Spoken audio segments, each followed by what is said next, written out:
All right, here we go. I'd like to call to order the Gateway Board of School Directors regular board meeting for Tuesday, August 17th, 2021. Could you please stand for the Pledge of Allegiance? Pledge allegiance to the flag of the United States of America and to the republic for which it stands, one nation, under God, indivisible, with liberty and justice for all.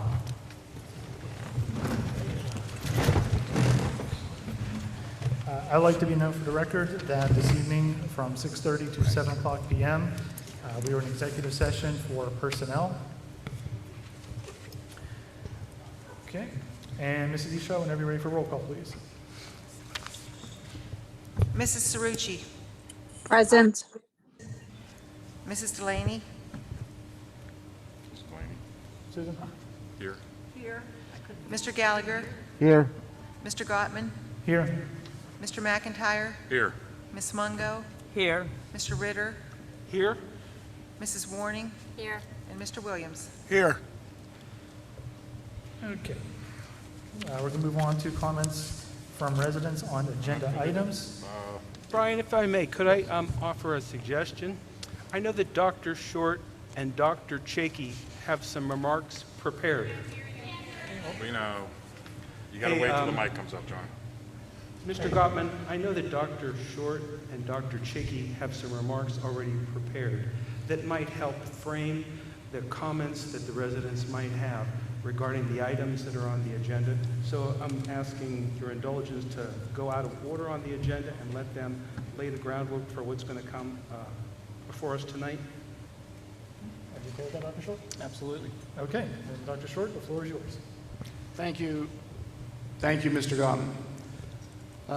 For the viewing public, not only those in attendance tonight, but also listening in and watching at home, the administration, including Dr. Chakey, Dr. Rossi, the central office has prepared a slide presentation that does provide information to our constituents, our parents, our families of the Gateway School District, Monroeville, and Pitcairn about the 2021-22 Health and Safety Plan. It's important to note that as Superintendent of Gateway School District, the Allegheny Intermediate Unit, number 3, superintendents from Allegheny County have been meeting weekly to hear information from the CDC, PDE, and also Governor Wolf's office concerning the COVID Delta variant and the transmission. The information that you will hear tonight, specifically within these slides, is taken directly from those meetings and PowerPoint presentations that were provided to the district by UPMC, Allegheny Health Network, and the Centers for Disease Control. So at this time, if I could have Dr. Chakey, the district's Health and Safety Director, provide this information via PowerPoint presentation. We ask for your patience and understanding. I'm sure there will be multiple questions. At that point in time, once we finish the presentation, we will then ask for our participants who have signed up to speak. Thank you. Dr. Chakey. Thank you, Dr. Short. We wanted to take this opportunity just to talk through a lot of the things that have been going on this past month. In the beginning of June, when we started planning some of the back-to-school activities and the health and safety plan update, a lot of things changed over the last 4 or 5 weeks. And we wanted to provide some highlights of the health and safety plan, and then so that everyone's on the same page and understands how we're going to reopen as a district. Just a brief update that the Allegheny County is now within the high level of community transmission of COVID-19. We're now designated in the high level. A lot of this is due to the Delta variant. CDC defines a high COVID-19 transmission level as more than 100 cases per 100,000 people, or a 10% positivity rate within a county over a 7-day period. A lot of this is directly due to the highly contagious Delta variant. As a result, the CDC has recommended universal indoor masking for all students, staff, and visitors in all K-12 settings, regardless of vaccination status. We wanted to begin talking about some of the academic options for students. From the beginning, when we started planning reopening of schools, we understand the importance of having a 5-day in-person learning experience for students. No one was a fan of the hybrid. We know that remote learning, although it has its benefits, nothing is better than being in class with the teacher, reaching those levels of cognitive learning in a school setting. So we've been brainstorming over the summer to figure out how are we going to make this 5-day in-person learning a reality. Because that's the true point of this that we definitely want to protect and make sure that we can offer. We also, for those families that don't feel comfortable with the 5-day in-person learning, we're going to offer the GATE program, K through 6, and this will be pending board approval of the health and safety plan tonight.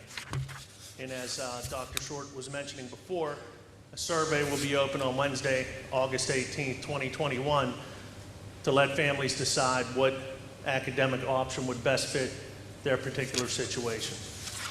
And as always, we have the Gateway Cyber Academy, which is going to be K-12 with Dr. Marcy Klinger. But all of our efforts have been to really preserve the 5-day in-person learning for students so that we can not have a year like last year where we had a lot of disruptions. A few highlights of our health and safety plan. This first highlight, Gateway School District will return to standard operating procedures for all activities during the school day, evenings, and athletic events. Any potential changes will be informed by guidance from each respective government agency. We stress standard operating procedures because we're not thinking about, we're going to social distance to the greatest extent possible, but in some circumstances it's going to be impossible. So we're going to try to go back to standard operating procedures, but with that level of security with wearing a face covering. All K-12 students, staff, and visitors will be required to wear face coverings while indoors through September 21st, 2021. We thought it was important to write through September 21st, 2021, because that gives us an opportunity to have individuals wear a mask or a face covering, and we'll reevaluate the situation at the next board meeting of September 21st. Because as we learned over the summer, a lot can change in a couple weeks. So we'll take a look at some of the data and look at the current situation as we evolve through the opening of school and revisit this in September to see if this is something that is going to continue, or the best case scenario would be if the variant wasn't around like it is now, and we'd be able to alter some plans. We'll have a review of data at the September 14th meeting. In addition, we wanted to outline that face coverings must be worn while on district transportation. We thought it was also important to point out that the mitigation efforts that include regularly sanitizing and disinfecting high traffic areas within facilities will continue. Our custodians and maintenance staff has also been utilizing the disinfectant fog machines. That's going to continue as well. And as always, we wanted to point out that Gateway School District will continue to work in concert with the Allegheny Health Department to complete contact tracing. The idea of contact tracing, based on some of the recommendations from the CDC, has altered a bit. This definition of contact tracing, last year during the school year, anyone that was, as soon as an individual tested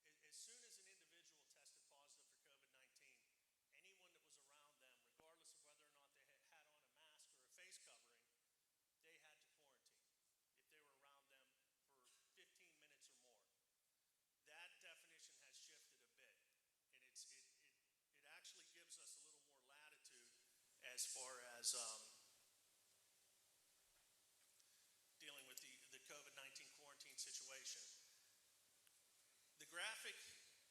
this screen here shows the impact of quarantine and how it differs a little bit from last year. Now, it's kind of cut off at the bottom, but in all three of these scenarios, student A tested positive for COVID-19. So this defines what happens with students around student A and the level of quarantine that they have to participate in. So for scenario number one, you'll notice all students have a mask or a face covering. So students A, B, and C are all masked. Now keep in mind, student A tests positive for COVID-19. All three students do not need to be quarantined. But student A, since testing positive, will be out of school until they recover. Now if your child is student B or C and they've had their face covering on, they will not need to quarantine. They will be in-person instruction, not lose out on the education. Now, scenario number two, student A is masked, student B is masked, but student C is unmasked. So if student A tests positive, again, they'll be out until they recover. Student B, because of the mask, doesn't need to quarantine. However, student C that doesn't have a mask will be expected to quarantine. This third scenario, student A doesn't have a mask on, tests positive for COVID-19. Students B and C do have masks. Student A, again, sent out of school to recover. The guidance specifically states that the positive individual and the surrounding students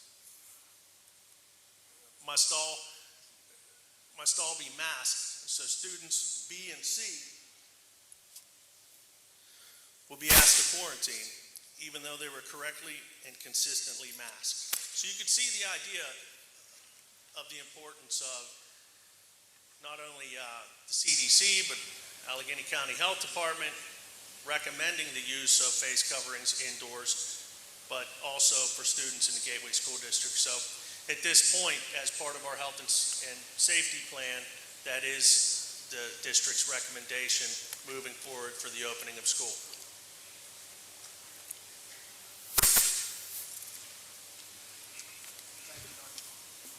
Thank you, Dr. Chakey. What? Mr. Gottman. Thank you, Dr. Chakey. Hello? There we go. All right, thank you, Dr. Chakey. All right, so with that presentation concluded, we are now going to go to comments from residents on agenda items.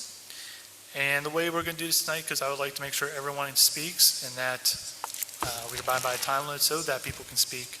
When you come up, those who have signed up will have 5 minutes to speak. At the 30-second mark, Mrs. Isha will just raise her hand, just to let you know that 30 seconds to finish up. And then after that time, we like to call on the next person. So first up, I have Miss Cheryl Boyce.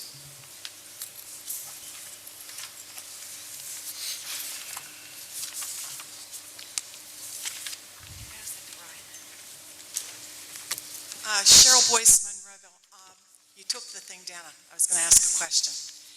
The last one.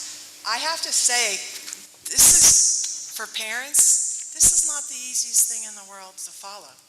So I was wondering exactly what you were going to do because I hadn't seen anything.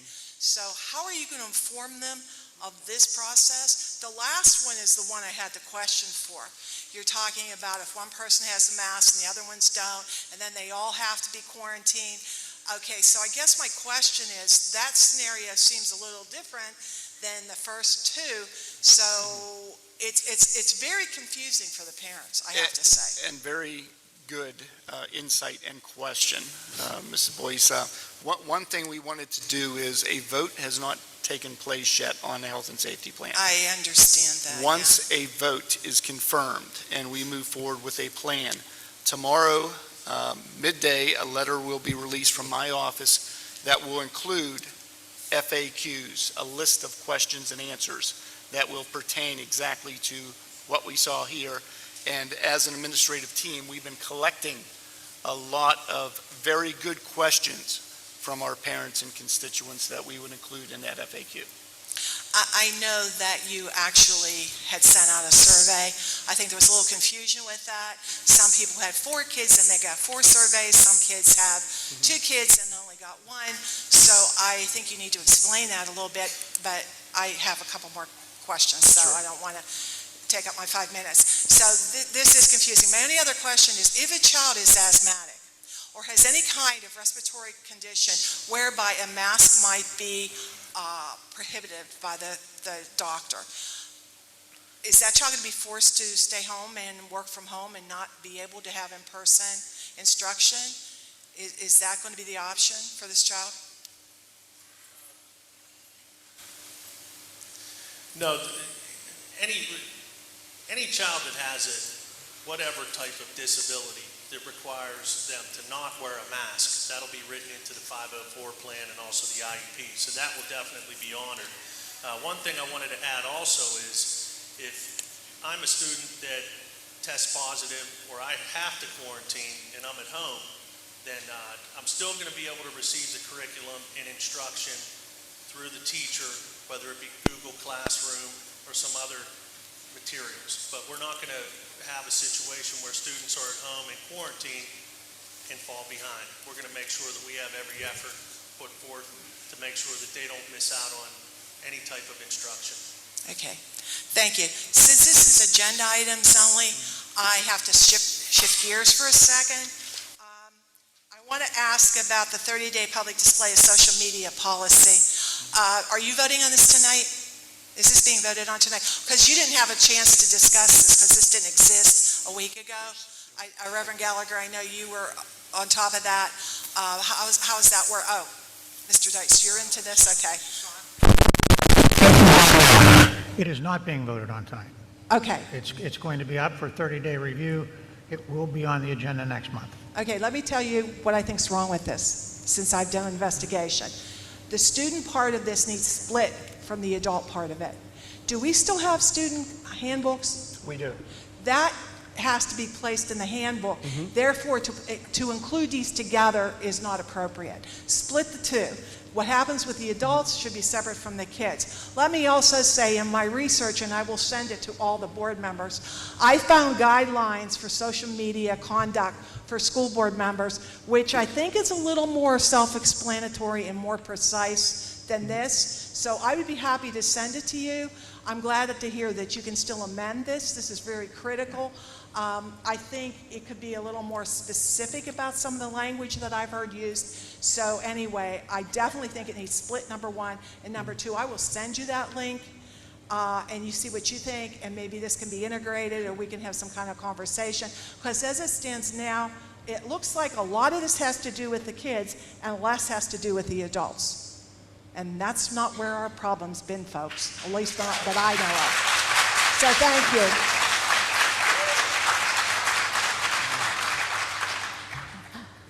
Thank you, Mrs. Boyce. Up next, we have Ms. Kelly Matraza.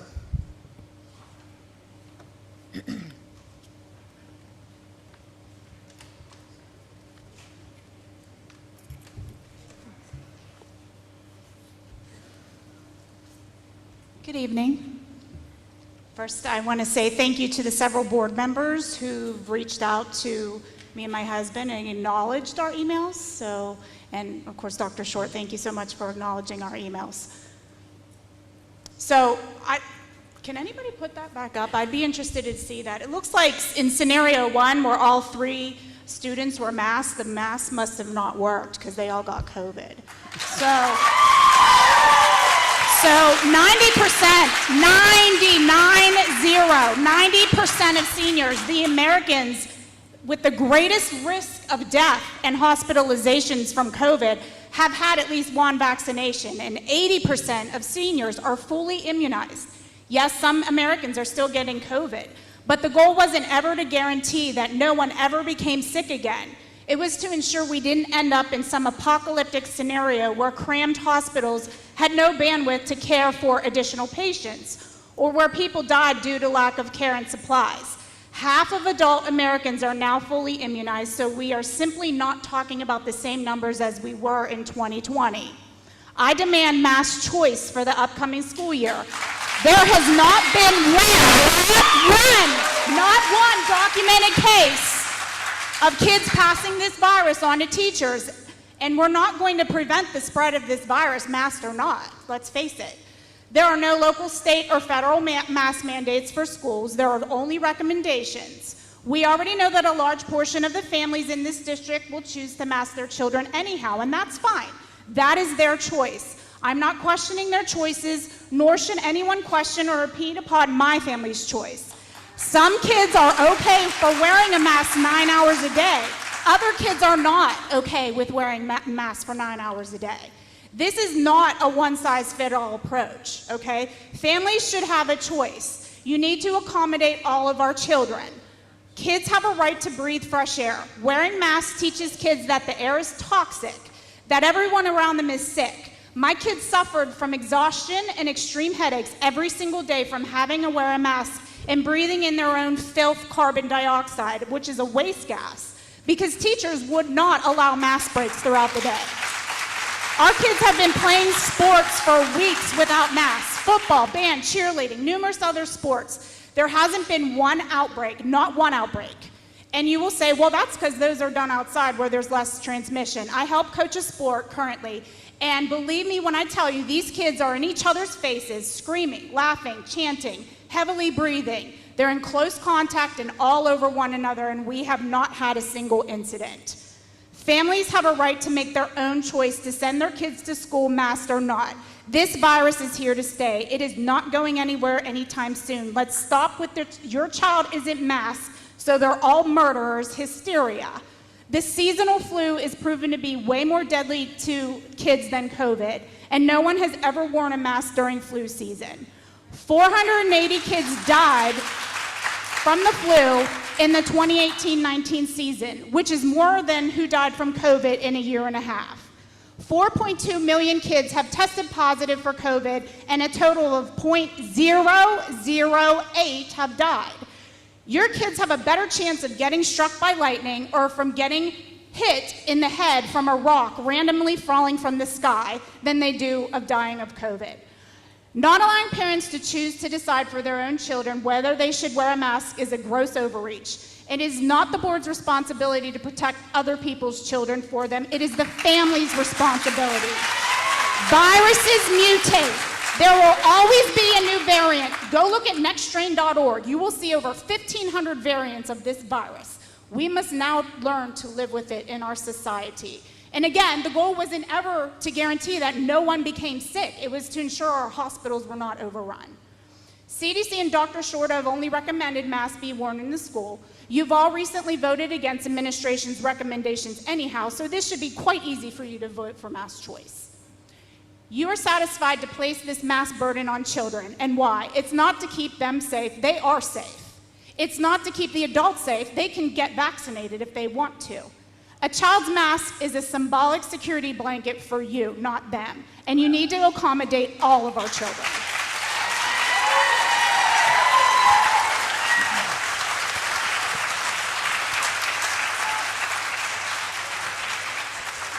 Okay, thank you, Mrs. Matrazzo. Up next is Mike, and I do apologize, is it Gielarowski? Yes.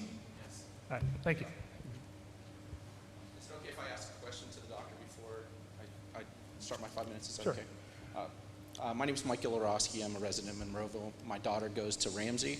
She's going to be... I'm sorry. My name is Mike Gielarowski, resident of Monroeville. My daughter goes to Ramsey Elementary. She's going into 2nd grade. I just want to thank all the teachers for everything they've done to get us back into school, and you guys as well. It's so important that the kids do go back to school, but I wanted to ask a question about the infographic, and the last speaker pointed out that, well, if the person with the mask tested positive, the mask must not work. My question to you is, when you put us in, I'm sorry, to give you some background, I'm a critical care nurse. I was a critical care nurse, brain trauma research nurse for 6 years, and I've been working in the medical device industry for about the last 17. When you put those slides up, you never put any randomized controlled trials or any of the most recent research that you can find online. Everyone can go look at it. It's on PubMed or go on the CDC. You never put any citations about how the randomized control trial that showed that masks work. And that's why we're doing that front and center no matter what. And we're going to put a mask on a child even if they weren't the one that tested positive. So I'm just curious, when you see that as a physician, do you ask why those steps are taken when clearly there's a lot of, I'm not here to litigate whether masks work or not, but no one ever shows the studies that show that it does or that it stops it completely. So did you ask why when they asked you, when they showed you that graphic, why are we relying solely on the masks? I think that was for you, Dr. Jacobs. You're asking me a medical opinion? Well, no, I was asking you a question if you asked why. And yes, when you, as a nurse, working in the hospital, there's different levels of precautions you take with different types of patients. Number one is universal precautions, which nobody is doing, especially not our children in the elementary school. Universal precautions means when you put on a mask, you take it off and you throw it away right before you go in to see the next patient and you put a fresh one on. You don't reuse the same dollar store face mask that our kids are being forced to wear day after day after day. And you don't set them down because every research study I've read on PubMed, and everyone can read, every research study, we have lots of data. It's not like the last speaker said, it's not 2019, not 2020 anymore. There's lots of data. The three modes of transmission are contact, droplet, and aerosol. Droplet gets stuck in the mask, the student touches the mask and touches other things and transmits the virus. The aerosol gets out around the mask, through the mask, and can linger in the air for hours. And it's not about wearing the mask, it's how many people in that room, the viral load, how many people in that room have COVID at that time. But knowing all this information better than I do, I just wonder why you haven't asked why. Or put the study up there, or cite the study that you guys are all using to make this decision. Well, to clear that up for you, I appreciate all your knowledge in the medical field because that is your background. I'm not a medical doctor. I have a doctorate of education, so we rely on the information that's given to us from the CDC and the Allegheny County Health Department. So we didn't sit down and research all the medical terms and everything else. We just simply got what they recommend for school districts for the reopening of school and shared that with the public. And that information is provided on the CDC website, which is where we pulled the information from that was disseminated to us as educators. So the recommendations are, and I've read all the recommendations, but the one thing that's not being followed along with the mask mandate is if you go to the page where they tell you about how to properly treat masks and the type of mask people should wear, that's not being followed. So it's kind of like you're putting, just because you put gas in the tailgate of your truck doesn't mean your truck's going to fill up with gas, right? So there's good intentions behind it, and I get it, because I myself am vaccinated. I myself worked in the ICU, and when we took care of patients with droplet precautions, we had to wear a mask, and then we also had to wear gowns, we had to wear gloves, we had to wear a face shield, and sometimes we had to wear a hairnet for our hair. And then after we were done taking care of that patient, we would take that all off and go to see our next patient. If we had a virus, like tuberculosis, that's still out there, that's airborne, that's in the aerosol, we had to wear an N95 mask, but we had to be fitted. So it's not even enough to just have an N95, you have to be fitted. And the way they do that is with scent. So I'm sorry, I didn't mean that question to go so long, but I thought he was a medical doctor the way he was presenting this medical information. I just assumed. I'm sorry I assumed that incorrectly. So if I could start my 5 minutes, if that's okay, I don't want to hold up anyone else's talk, because I really didn't come to litigate any of the research or studies. I just wanted to share, since you guys know so much about the CDC and their data, I just wanted to share with everyone the same data that they're not telling you, okay? So just a little historical perspective. This is all on the CDC's website. So in 2009 and 2010, when H1N1 flu was out, 1,220 kids died that year. In 17-18, 643 kids died that year. In 2018, 2019, with the flu, seasonal flu, this is even with the vaccine, 477 kids died. In 2019 and 2020, 434 kids died. So where are we at right now?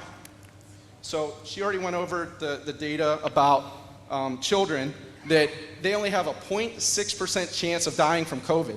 Only 0.6. They're twice as likely to die of pneumonia or the flu. 3 times as more likely to die of pneumonia and the flu. So just note that.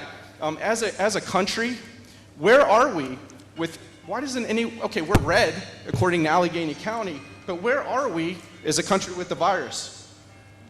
We have 330 million people that live in this country. 36 million have tested positive with COVID. That's only 11% of the country that's tested positive with COVID. One other last thing. Okay. 600,000 people have died. Only 1.6% of the country died from COVID. Only 1.6% of the people that were diagnosed with COVID died. 1.6%. So we all in here, no matter how old you are, where you come from, you have a 98% chance of surviving this. You do worse with the flu and other diseases. You're more likely to get in an accident driving home than you are to die from COVID. So all I'm saying is, like, let's use some common sense. This wasn't meant to be our kids are masked forever, because I don't understand. We need to start asking why. You guys need to ask the county why. Why, if masks work so good and all these things work so good, why do we stop doing it after a few months? Why don't we keep doing it? Because the reality is, it's a virus. It's now a seasonal virus with seasonal variations. There's also new viruses, RSV. Look that up. That's why all the kids are in the hospital right now. But this is a seasonal virus. It's not going away. We got to take the mask off our kids and do the other things that work. Ventilation, universal precautions, wash your hands, keep the kids, if someone's sick, tell them to stay home, contact tracing. All that stuff we can still do. There's still things you can do, but we don't have to put these dirty, reusable face coverings on our children so they can't see their friends. My daughter said she came home, she's in 1st grade. She's already lost 2 years. She couldn't graduate from kindergarten, and she lost half the year in 1st grade. And she said, "Dad, I wish I could see when my teacher's happy. I wish I could see my friends' faces when I show them what I did today."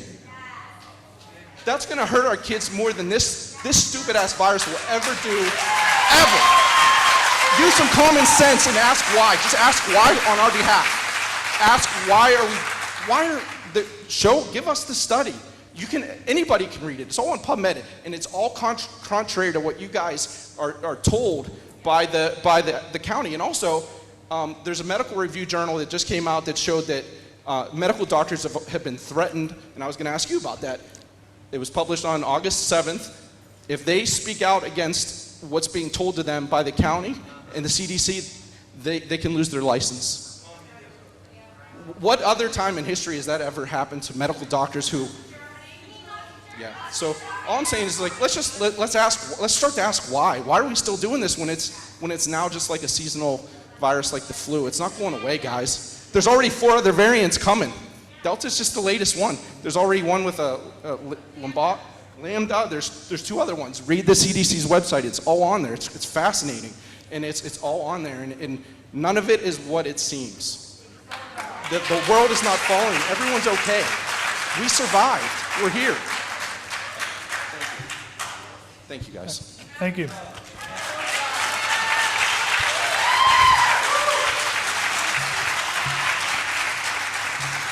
Okay, up next we have Miss Wendy Colarusso.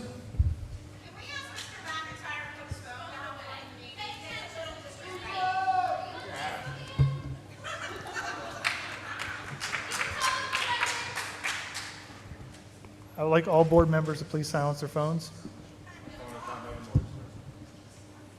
and put all phones away.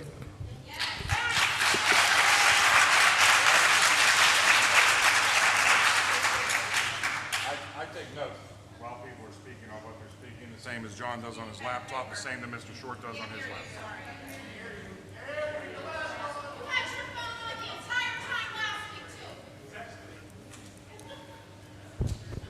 As he was saying because we couldn't get the microphone turned on, he's using his phone to write down notes, just as Mr. Ritter here uses his laptop to write down notes.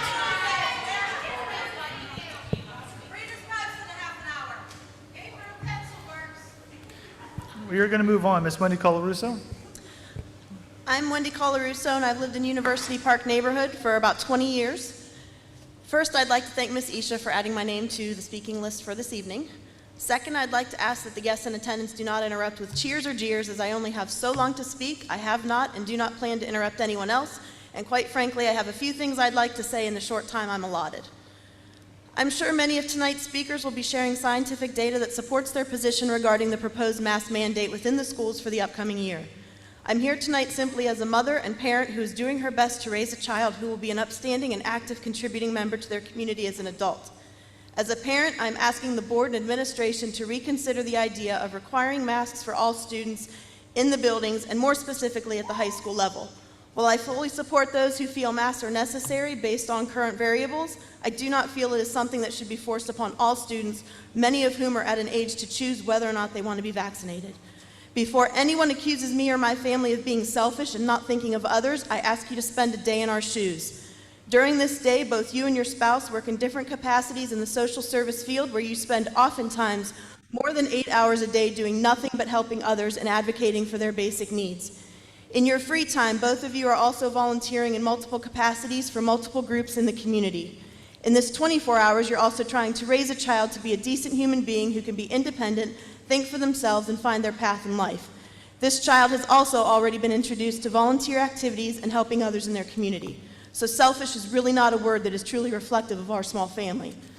One of the many lessons we try to teach our child is that the only things a person can truly be responsible for controlling at all times is their own actions, behaviors, words, and emotions. We cannot and should not be expected to control those of others. How many times growing up were we asked by our parents, if so-and-so jumped off a bridge, would you do it too? Most often the answer to that question was an astounding no. The next question asked was often, and why not? At which time we were expected to think through the possible consequences of just following along. At no time do I remember being asked, why didn't you stop so-and-so from jumping? And at no time do I remember, while everyone else was doing it, being an acceptable response. Along the same line, our educators work tirelessly to teach our students how to review information, break it down, and ask additional questions to form an idea or thesis or opinion, and then use that information to support their position. Perhaps you can see the paradox. We're trying to raise free thinkers, but then demanding them to just do it because everyone else is and it's the right thing to do. For that particular student or family, however, it may not be the right thing for them. All of our kids have the right to receive an in-person education, and many, like my student, benefit from hands-on learning, which we hopefully can agree is nearly impossible in a 100% virtual platform. My student did well overall with the GATE program, which is now not even an option at the high school level. However, my student struggled in their foreign language class and will do so again with masks in place. My student also missed out on the hands-on learning that comes with labs and science classes. My hope is that these have minimal effect as my student moves on after graduation. However, these kids are being cheated out of being kids, and most of them have now had nothing of what resembles a normal high school experience.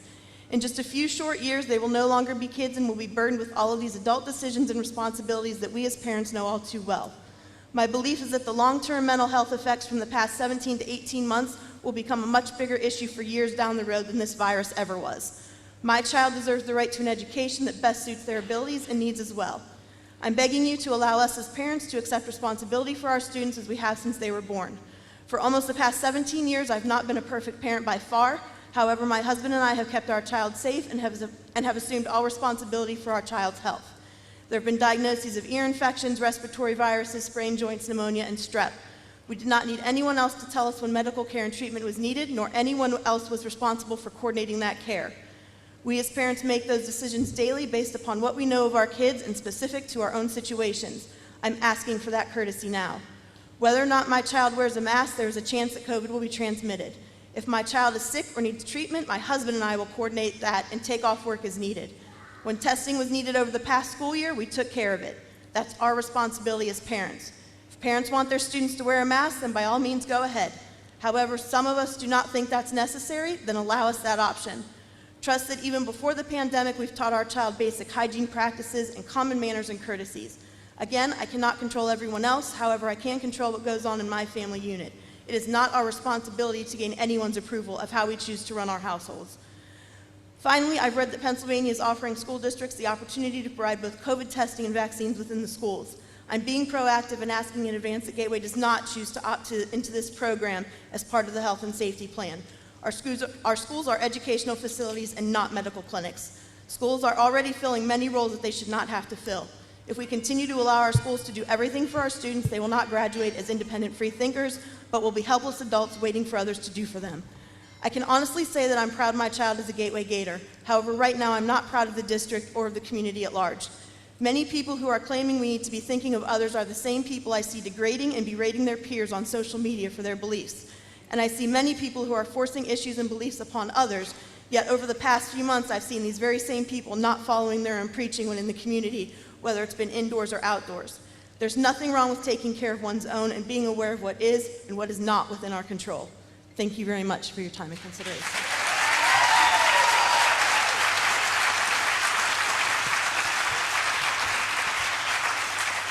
All right, thank you, Mrs. Colarusso. Up next, we have Ms. Kara Shufo.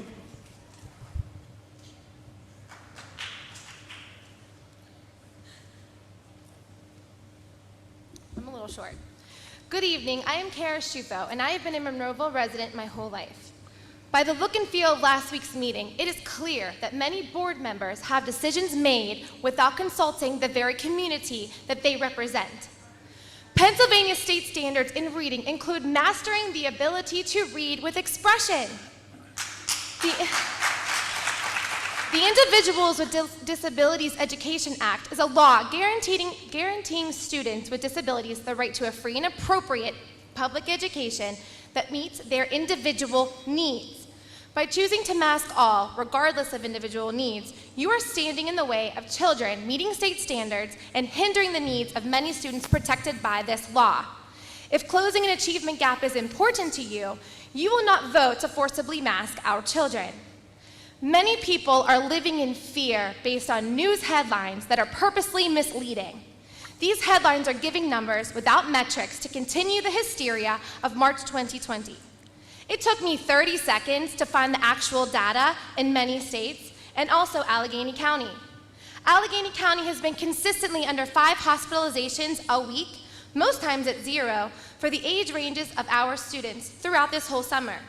Furthermore, the CDC is a private entity that accepts money from companies, including Pfizer,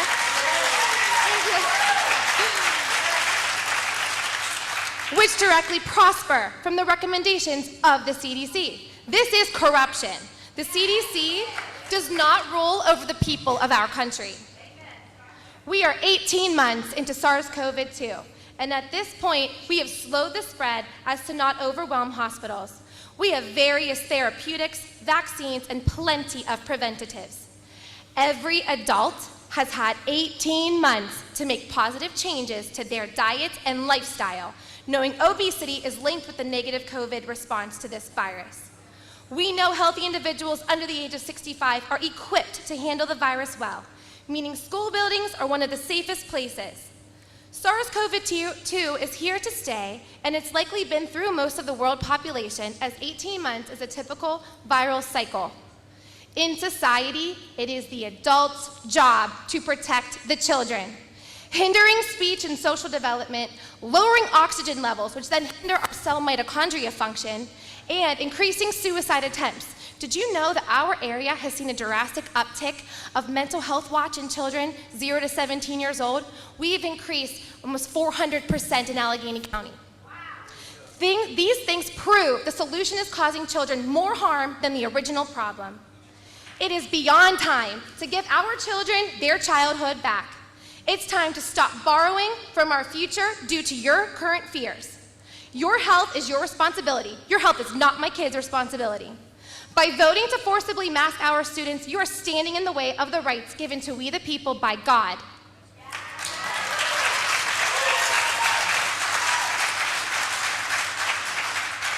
If an adult can decide whether or not they want to wear a mask for a 1-hour shopping trip at Target or a full-day shopping trip at Target, then my child should be able to decide if they wear a mask for a 9-hour school day.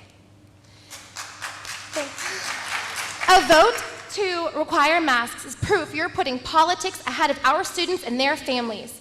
The parents of Monroeville and Pitcairn know what is best for our kids. These children are not sick until proven healthy. I am formally requesting the Gateway School Board to change Agenda Item 8.1, Health and Safety Plan, from mask required to mask recommended while indoors for the 2021-2022 school year.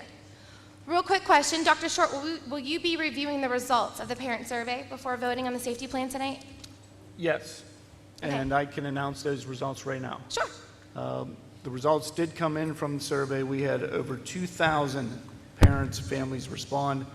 61% were in favor of mask, Okay. 39% optional. Okay, so at what percentage will you end up revisiting that decision? Because it still is a pretty good amount of people who want optional.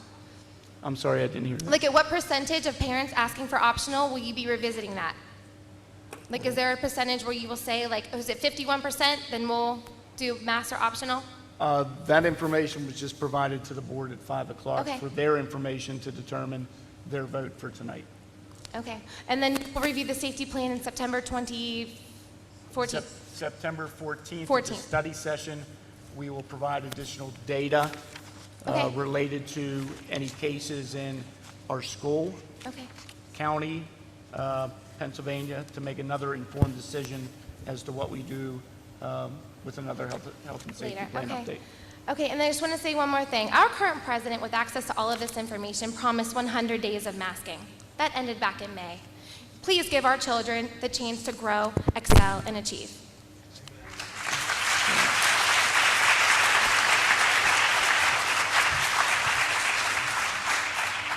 Dr. Short, can I ask how many surveys were sent out, how many were returned? Mr. Brown? Michael Brown, our Director of Technology, has that information. Testing, 1, 2. A survey was sent out to the parents. We can't hear you. Can you hear me? Yep. That's better. Okay. A survey was sent out to the parents and guardians of every student in the district. Micah can't hear you. Louder, please. Sorry.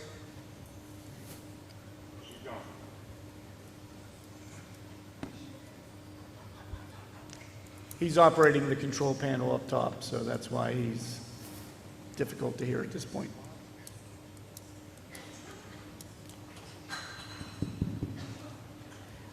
Sounds better, Michael. Testing, 1, 2. It's good. Okay. Okay. So a survey was sent out to the parents of every student in the district. The first survey we sent out mistakenly only sent 1 to each guardian. This morning we resent the survey, so every guardian would get 1 survey per student.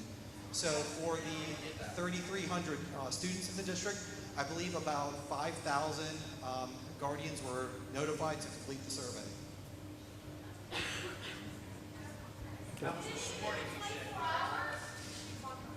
No, we opened up the survey on Monday. Tuesday, Monday. Monday. Monday. Yeah, there was a reminder sent this morning. So the survey was open Monday, a reminder sent this morning, and closed this evening. Correct.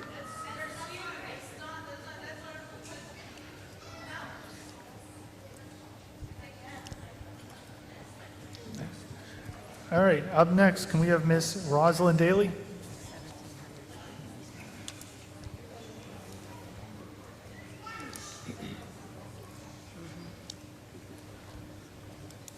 Rosalind Daly, Monroeville.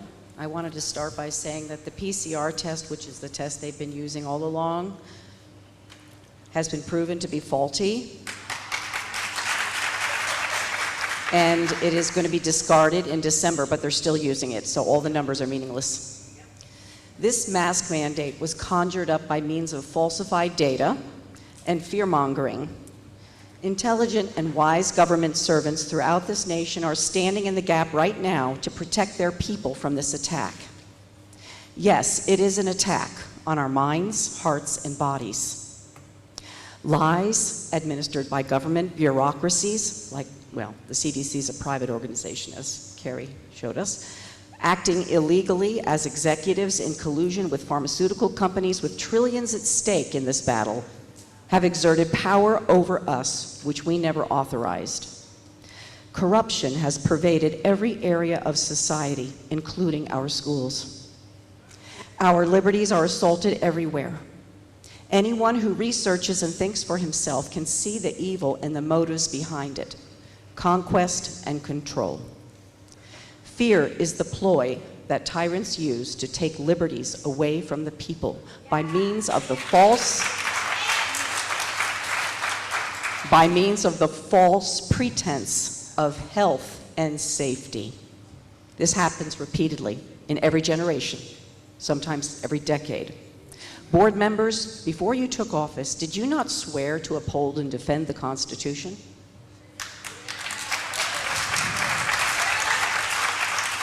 The Constitution is that which obligates you to protect the people from infringements on their liberties. It is that which obligates you to restrain yourselves in the administration of your office from committing infractions against our liberties. The Declaration of Independence says, "We hold these truths to be self-evident, that all men are created equal, that they are endowed by their Creator with certain unalienable rights, that among these are life, liberty, and the pursuit of happiness, that to secure these rights, governments are instituted among men, deriving their just powers from the consent of the governed, that whenever any form of government becomes destructive of these ends, it is the right of the people to alter or to abolish it, and to institute new government, laying its foundation on such principles and organizing its powers in such form as to them shall seem most likely to effect their safety and happiness." This board and many around the nation have gotten out of hand. We did not elect them to dictate masks or whether we should keep such a distance that we cannot hug and embrace those we love. Thomas Jefferson said, "The two enemies of the people are criminals and government." So let us tie the second down with the chains of the Constitution so the second will not become the legalized version of the first. We have elected you to facilitate and enhance measures to effect our children's education. We never permitted you to use your power to control our liberties. I repeat, whenever any form of government becomes destructive of these ends, it is the right of the people to alter or to abolish it, and to institute new government, laying its foundation on such principles and organizing its powers in such form as to them shall seem most likely to effect their safety and happiness. James Madison said, "What is government itself but the greatest of all reflections on human nature? If men were angels, no government would be necessary. If angels were to govern men, neither external nor internal controls on government would be necessary. In framing a government which is to be administered by men over men, the great difficulty lies in this. You must first enable the government to control the governed, and in the next place, oblige it to control itself. A dependence on the people is, no doubt, the primary control on the government." Federalist Papers, number 51. Board members, we the people oblige you to control yourself. Cease and desist in this encroachment on the people's liberties. If you protect them, they will never forget you and they will love you for it.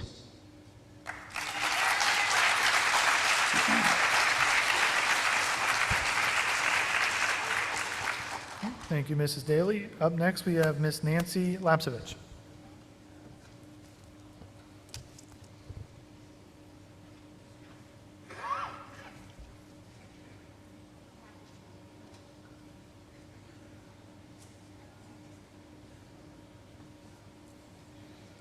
Oh, come on.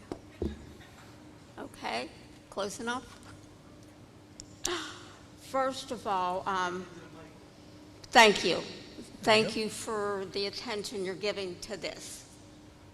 Thank you for thinking of our students, and you are.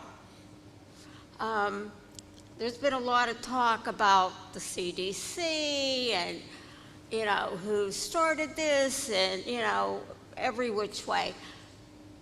Our governor is one of those that mandated the mask. They took it out of your hands, the parents' hands, and he said, that's it. Or we could be like Texas and Florida, where their governors said, like, oh, we don't care. Their ICUs are so filled. God forbid if you needed one in Florida or Texas, you're out of luck. And we're Ms. lucky. Lapcevich has the floor. Can we please allow her to speak? We're lucky that we have where we're at. We have the 2 hospitals here. We're in the medical mecca in Oakland and in Pittsburgh. But that doesn't negate the fact that this is something we should all be concerned about. Through my years, I worked through SARS, every disease down the road, and something that they had no name for. Well, it turned out that it was AIDS. They called it AIDS. I don't remember taking all these precautions and all this talk that's going on with this COVID. They just, it's not that they didn't think of that, it wasn't public. And once you get the public, we found out that we had a say. But I still want to thank you for thinking of our kids, for thinking of our community. That's the thing, because they are our future. And I know I have a great-great-nephew who's also in 2nd grade at Ramsey. I don't know how they wear masks all day, because their fingers are either up their nose, in their eyes, in their ears. And it's difficult to tell these kids, but we're indoctrinating them. Over the years, you've seen pictures of China. Everybody wore masks, no matter what. And this is what I'm afraid of is going to happen again. Yeah, we need these policies. Yes, we need these procedures. I don't know what the end game is. I hope, and I know it's against HIPAA to ask, but I will. I hope the teachers are vaccinated. I hope every employee that comes in contact with our kids are vaccinated. That's, like I said, that's against HIPAA for me to even ask if they are, but it's something the board should ask. Have they been vaccinated? Are they also taking the precautions, as my astute colleague had said before? I don't know what the end game is. But again, it's here to stay. We lived through everything else. We're going to get through this. And here we are arguing about masks, and Haiti was eliminated. All those people in Afghanistan are going through hell right now, and we're questioning whether we have to wear masks or not. Something wrong with that picture. Something wrong with that. I know my time's up. I have one more thing to say. On the back of the regular board meeting, under C, staff and school directors' use, district employees and school directors are personally responsible for all comments and information they publish online. Before posting photographs and videos, permission should be sought from the subject where possible. Mr. McIntyre didn't follow that. Last week, he called my husband. George turned around. He said, "Hold up that sign."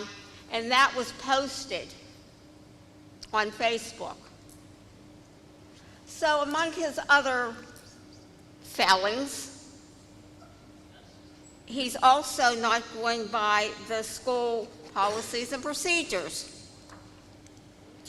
And that's it. Thank you, Mrs. Lapsevich.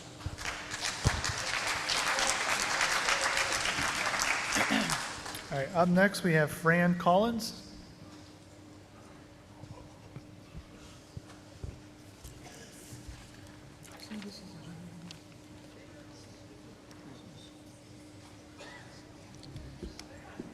Fran Collins, Monroeville. I attended the school board meeting last week. In my opinion, it was not the finest couple hours for this school board. I have 2 items to comment on. This will be short. My first comment is in regards to the censoring of Mrs. Sarucci for her comments about an employee of the district and the employee's thoughts around CRT.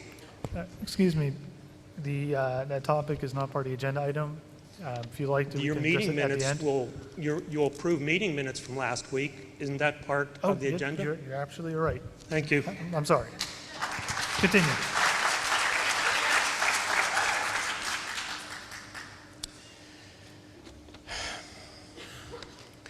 At least one board member said Mrs. Sarucci's comments were an embarrassment to the district, and this was in part the reason for censoring her. In Mrs. Sarucci's comments to the public last week, she mentioned electronic messages she had received from a specific board member. Order, please. The messages were extremely rude and vulgar, far beyond how adults should speak Excuse me, Mr. to each Gottman, other. point of order, please. Mr. Gottman? In my view, there are certain minutes that are on the agenda tonight. The minutes that are being referred to are not on tonight's agenda. That'll be next time. But may I make a point of order clarification suggestion? It's important for the board to hear all the comments. This would be much more suited to later on in tonight's agenda where we can have comments on non-agenda items.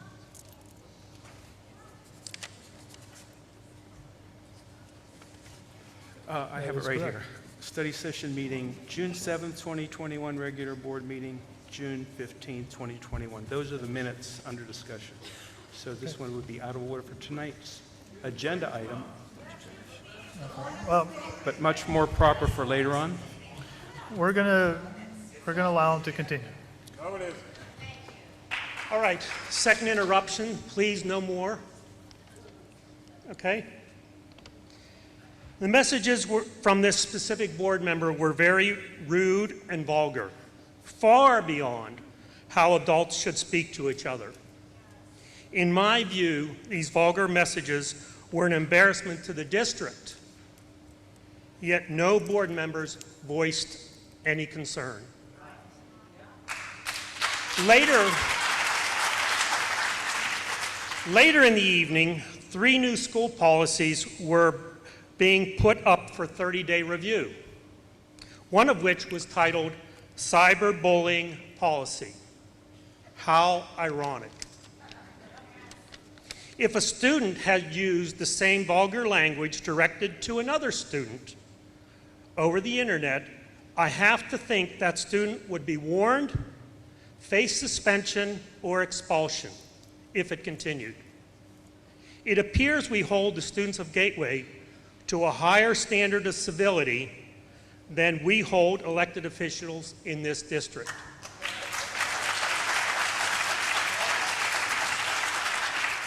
Second and final item. The board proceeded with a vote to censure Mrs. Sarucci. Then, within seconds, a motion was made to adjourn the meeting. A second was made, and I heard 2 members vote yes to adjourn. Suddenly, the audience realized what was happening and were outraged. There was still one item on the agenda. Public comment on non-agenda items was still there to be talked about, and citizens had signed up to speak.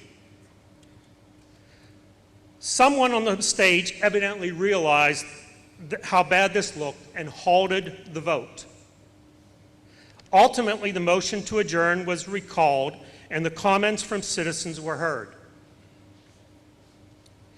Yelling from the audience is not the way to address issues, but when you conduct the meeting in less than a professional manner, This behavior is the result.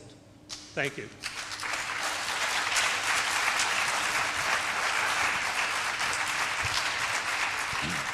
All right, thank you, Mr. Collins. And the last member who signed up for agenda items is Ms. Jeanne, do apologize, Tanner, is it Schultz? Sholey?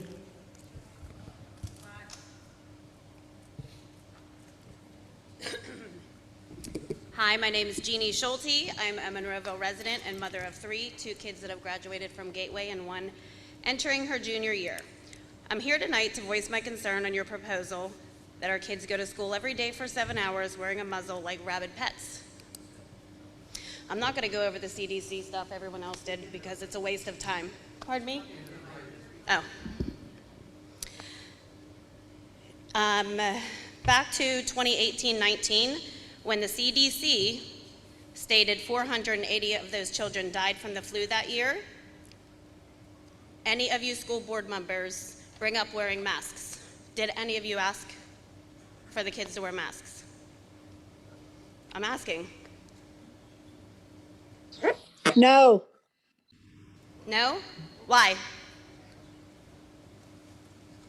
There were far more deaths from the flu than there are of COVID in a year and a half. The flu is a greater danger to these kids than COVID, and that's a fact. Not only is your lack of evidence and the data you displayed earlier on the COVID-19 virus extremely weak, but your common sense and human decency is appalling. Do you know what it's called to force your child to wear a mask for fear of a virus that poses almost no threat to them? What is it called? Child abuse. And do any of you actually know what kind of psychological damage you're doing to these kids by forcing them to cover their faces and teaching them that the air they're breathing is toxic, everything around them and everybody around them is sick? Have you ever wondered about the side effects of forcing them to breathe through useless rags with holes in them? Y'all that are wearing them, you have holes. Air is coming right through them. They're not working. You're doing it for yourselves. They have spit, sweat, dirt, and nastiness every day for hours, 7 hours on end. And you think that's okay. I think the one gentleman already spoke about that. A child's brain needs oxygen to grow. And I urge you all to confirm that with any pediatric neurologist. What's it doing to their immune system? Do any of you have answers to their immune system? Because you seem to know so much about the CDC. Okay. Perfect. You're just satisfied putting this burden on the children, and why? Think about it. You're not doing it for their safety, because they're safe. You're doing it for yourselves, you're doing it for your security and to protect yourselves politically. And it's mind-boggling to me that you actually think you have the authority to mandate masks on our children. We, the United States of American citizens, have all books and documents. They're called the Constitution, the Declaration of Independence, the Bill of Rights, and the Bible. These will all guarantee our freedom, your freedom, and our kids' freedom to breathe oxygen. So instead of your radical political agenda here, I'd worry more about lawsuits being slapped in y'all faces left and right, because I can guarantee you they're coming. Thank you.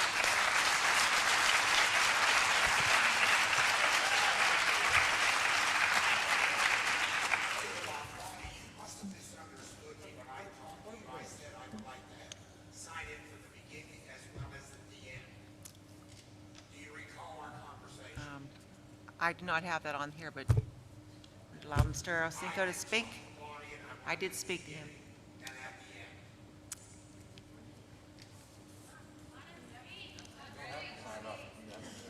I do have you definitely for the non-agenda items. That I do have.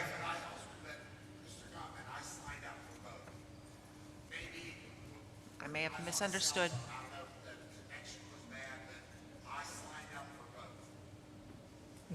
I did speak to Mr. Osinko. I must have misunderstood him, but Okay then, Mr. Arsenko.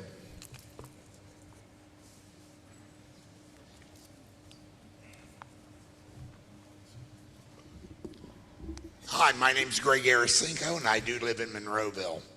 I'm going to address a little bit about the mask mandate being proposed here. I would hope that all of you are reasonable human beings and not just take for say what the CDC says and anybody else. I would hope you do your own homework. If you look at the CDC, that is a very political animal nowadays. The teachers union, as it's been proven, dictated to the CDC on what they should do. That's a shame.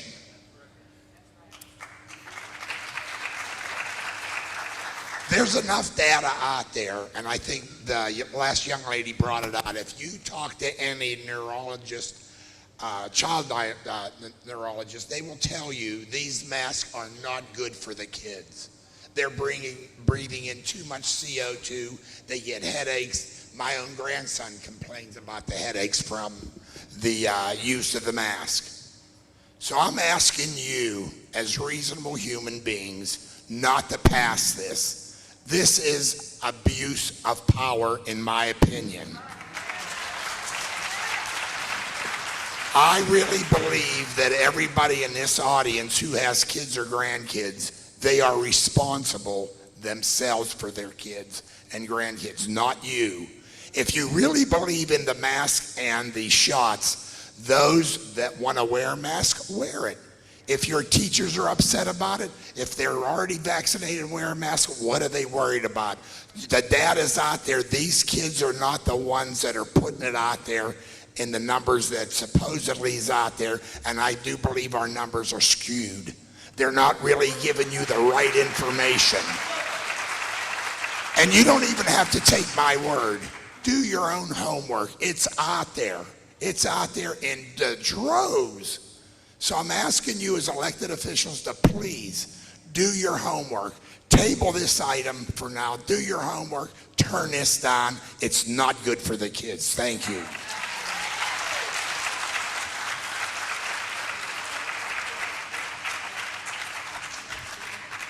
All right, thank you very much, Mr. Arsenko. We are now going to be moving on to Section A of minutes of previously held meetings.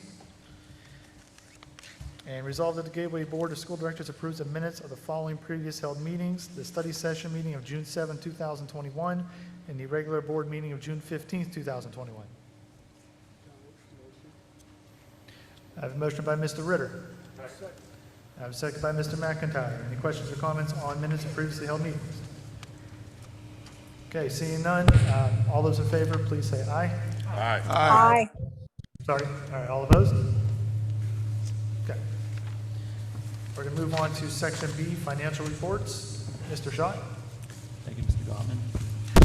Thank you, Mr. Gottman. Section B, resolved that the Gateway Board of School Directors approves Sections B1, list of bills, as listed in Section B at the Tuesday, August 17, 2021 regular board meeting. Specifically, those are consisting of Section B1, list of bills for the month of July 2021, Section B1, list of bills for the month of August 2021, and Section B1, list of bills for August 2021 added after the study session meeting. Okay. Second. We have a motion by Mr. McIntyre, second by Mr. Williams. Any questions or comments on Section B? Okay, seeing none, Mrs. Ishak, could we get a roll call, please? Mrs. Delaney? Aye. Mr. Gallagher? Aye. Mr. Gottman? Aye. Mr. McIntyre? Aye. Ms. Mungo? Aye. Mr. Ritter? Aye. Mrs. Warning? Aye. Mr. Williams? Aye. Mrs. Cerrucci? Aye. Okay. We have now Section C, items tabled. We have, I believe, just one. So, Mrs. Warning? Yes, I would like to request that that stays tabled. We are having a hearing in front of the judge on September 11th. Hopefully we will have some information. Oh. Thank you. We're just going to table this, continue to table this, please. Can't hear you. We need to continue to table this, please, this item. Val, this is John. May I ask the question, why do you desire to continue to table this until December? September. September. We are meeting Sunrise Legal Their solicitors have met with the judge and are having their hearing, Status conference. status conference on September 11th. It should give us some direction whether the manufacturers of the roof for Sunrise will be paid for. So that's why I want to table it and see what the decision may be. So may I ask another question? The roof needs to be repaired. It's a safety issue for the kids to be in a building where there's, water coming from the roof. And so is there any movement on this that might require us to try to act ahead of time and put more pressure on, or is tabling it the correct procedure now? Right now, they have the kids in other classrooms, but they have enough room for the kids. They are losing classroom space, but at this time, they feel that it is in Sunrise's favor that the roof will be covered. Very good, thank you. Okay. Well, then I'd like to make the motion to table it. It's already tabled. It's already tabled? I thought It's we already tabled. I just want to continue. We to discuss. untabled it last time so that we could discuss it this time, right? No, we untabled the tricol. Oh, okay, thank you. Any other questions? All right, I seeing thought none. the same thing, John. Okay. Michael? Okay. All right, seeing none, we'll move on to Section D, Personnel Agenda. All right, this will be Mr. Schott as well. Yes, thank you, Mr. Gottman. Section D for Personnel Agenda. Resolved that the Gateway Board of School Directors accepts and approves the Personnel Agenda, items 1 through 9, as listed in Section D for the regular board meeting of Tuesday, August 17th, 2021. Specifically, that consists of item number 1, the resignations as listed. Item number 2, the leaves of absence for those positions as listed. Item number 3, transfers for all the various positions as listed.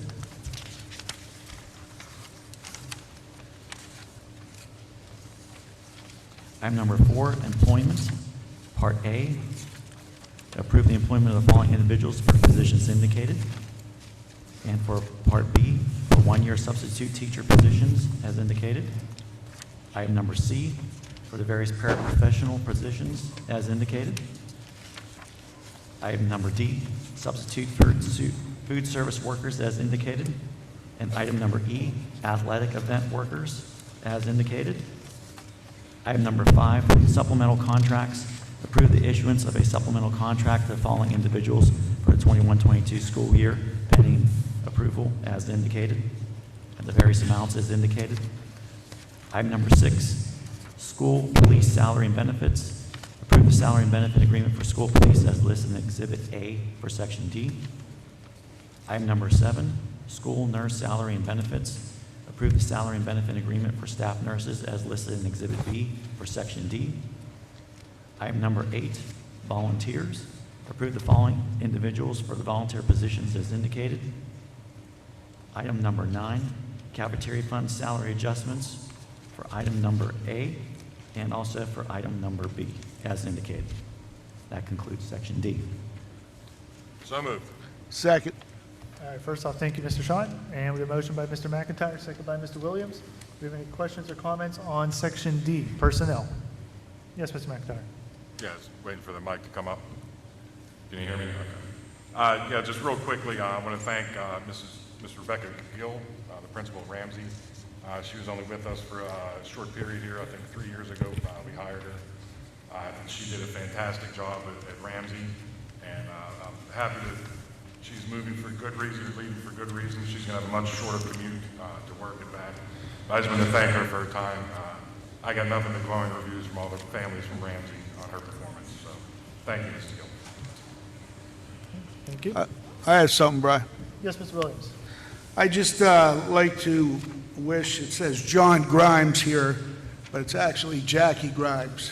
He was custodian and maintenance employee here for years, and he's retiring.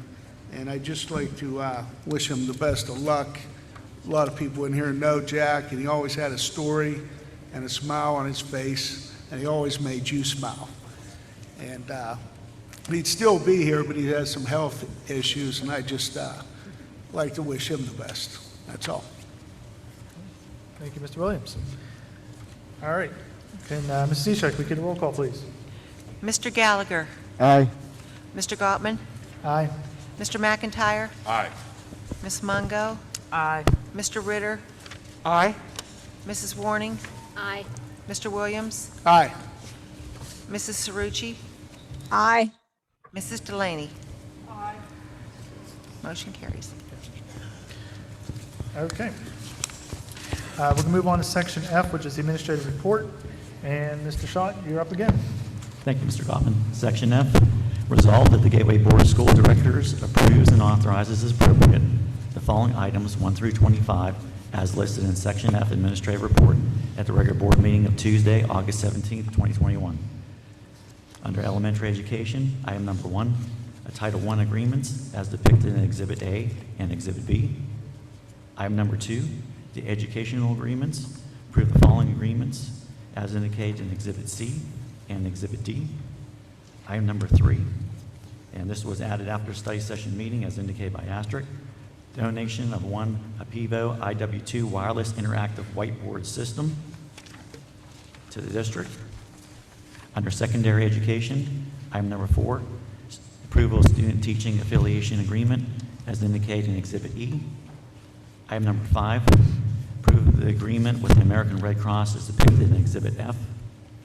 Item number 6, approval of the facility agreements with the 2 indicated entities as listed below. Item number 7, health and safety plan for the 21-22 school year. Approval of the Gateway School District health and safety plan for the 21-22 school year as depicted in Exhibit F-1. Item number 8, and this is indicated with an asterisk, this was added after study session meeting, recognition of district booster clubs and support organizations for the 21-22 fiscal year as indicated. Item number 9, under special education, this is indicated as an asterisk. It was added after study session meeting. Special approval of special education settlement agreement and release of the ODR file is indicated in the total amount of $45,000. Item number 10, Eastern Area Special Schools 21-22 budget as indicated in Exhibit G. Item number 11, special education service agreements as depicted in Exhibits H, I, and J. Under Business Manager, item number 12, approval to hire Construction Engineering Consultants Incorporated to perform required testing and inspection services for the Gateway Middle School renovation project through the construction fund for the 21-22 and the 22-23 fiscal years, and the total not to exceed amount of $55,000 and as depicted in Exhibit K. Item number 13, approval to hire the Gateway Engineers, Inc. to perform required geotechnical engineering services for athletic fields and band practice area projects through the construction fund for the 21-22 and 22-23 fiscal years and the not to exceed amount of $60,000 as depicted in Exhibit L. Item number 14, approval of continued participation and/or new participation to join cooperative purchasing groups, agreements, and contracts for the 21-22 fiscal year as indicated below. Item number 15, approval of capital repair project, re-roof repairs at the Dr. Cleveland Stewart Jr. Elementary School through Dura Last Incorporated through a general fund budget for the 21-22 fiscal year in the amount of $47,462.03. Item number 16, exoneration of the district real estate tax collectors for the 20-21 fiscal year, specifically in item number A for the municipality of Monroeville, Patrick Fulkerson, in the amount of $929,477.47. Item number B for the borough of Pitcairn, Sally DeRobio, in the amount of $122,997.45. Item number 17, acceptance of Federal IDEA Section 619 pass-through funds and approval of use of funds agreement and preliminary budget through the Allegheny Intermediate Unit number 3 for the 21-22 fiscal year in the amount of $2,937, and that's depicted in Exhibit M. Item number 18, approval of Title I federal funds regulations for the 21-22 fiscal year as depicted below. Item number 19, Approval of sale of obsolete and damaged technology department equipment during the 21-22 fiscal year through the AGIA repair, and that is depicted in Exhibit N. Item number 20, approval of agreement with Agile Sports Technologies Incorporated, doing business as Huddle, for athletic team recording subscription services during the 21-22, 22-23, and 23-24 fiscal years for the amounts as indicated and also as depicted in Exhibit O. Item number 21, approval of agreement with A.W. Gusky Productions for video recording and broadcasting services during the 21-22 fiscal year for the amounts and as indicated in Exhibit P. Item number 22, approval of the a la carte cafeteria prices for the cafeteria fund for 21-22 fiscal year as depicted in Exhibit Q. Item number 23, award of request for proposals for school photography services through the Barksdale Group for senior photos, high school portraits, middle school portraits, elementary school portraits, school sports, dances, and other special events for the 21-22 fiscal year, with 2 optional extensions by the district for the 22-23 and 23-24 fiscal years. Item number 24, approval of the Tri-Cog Land Bank's notice of proposed property disposition for 3 Monroeville properties and 1 Pitcairn property located within the Gateway School District as depicted in Exhibit R. The following item was removed from the tabled at the Tuesday, August 10th, 2021 study session, specifically item number 25, which was the approval of the Tri-Cog Land Bank's notice of intent to acquire 2 Monroeville properties located within the Gateway School District as depicted in Exhibit S. Motion to approve items 1 through 6 and 8 through 23. Second. All right, we have a motion by Mr. McIntyre to approve all items 1 through 6, and then 8 through, you said just 23? Yes, sir. The idea is to separate the health and safety plan for a separate discussion, and then the 2 Tri-Cog would also be a separate discussion as well. Okay. All right, so motion by Mr. McIntyre, second by Mr. Williams. With any questions or comments on all the items except the health and safety plan and the 2 Tri-Cog purchases? Okay. All right, seeing none. Mrs. Easthart, could we get a roll call, please? Mr. Gottman. Aye. Mr. McIntyre. Aye. Ms. Mungo. Aye. Mr. Ritter. Aye. Mrs. Warning. Aye. Mr. Williams. Aye. Mrs. Cerrucci. Aye. Mrs. Delaney. Aye. Mr. Gallagher. Aye. All right. Motion to approve, what was that, 24 and 25? Yes. Second. All right, motion by Mr. McIntyre, second by Mr. Williams for just items 24 and 25. Do we have any questions or comments on those 2 items? Yeah, if Mr. Schott would oblige the, we good? Yeah, Mr. Schott, could you explain some of this process that you explained to me earlier on where we are with these? Sure, not a problem. Item number 24, and again, this is related to the Tri-Cog Land Bank's notice of proposed property disposition. This is related to previously acquired properties by the land bank. In this case, specifically 3 properties in Monroeville and 1 property in Pitcairn. They've acquired the properties. They're considered clean as far as any liens, et cetera, that may be associated with those properties. And now at this point, the land bank is going to move forward with the marketing for the sale of those properties to basically turn those properties back over, get them back on the tax rolls of the Gateway School District. So again, this is kind of the tail end of the process.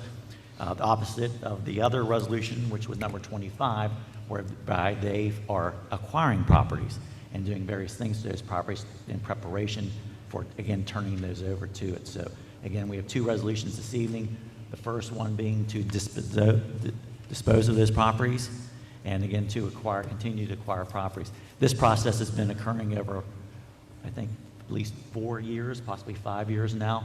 So the idea of the Tri-Cog Land Bank was to acquire blighted, other types of properties throughout the community and make various upgrades to those properties in the hopes of getting them free and clear, getting folks in those properties, and ultimately paying taxes on those properties to the entire community, so the entire community can benefit from all the either financial and the non-financial aspects that come from those turnover properties. Is this the first we've seen one actually go into market? No, I believe this is actually the second round of dispositions that are taking place. I want to say that if I recall correctly, there was one other property.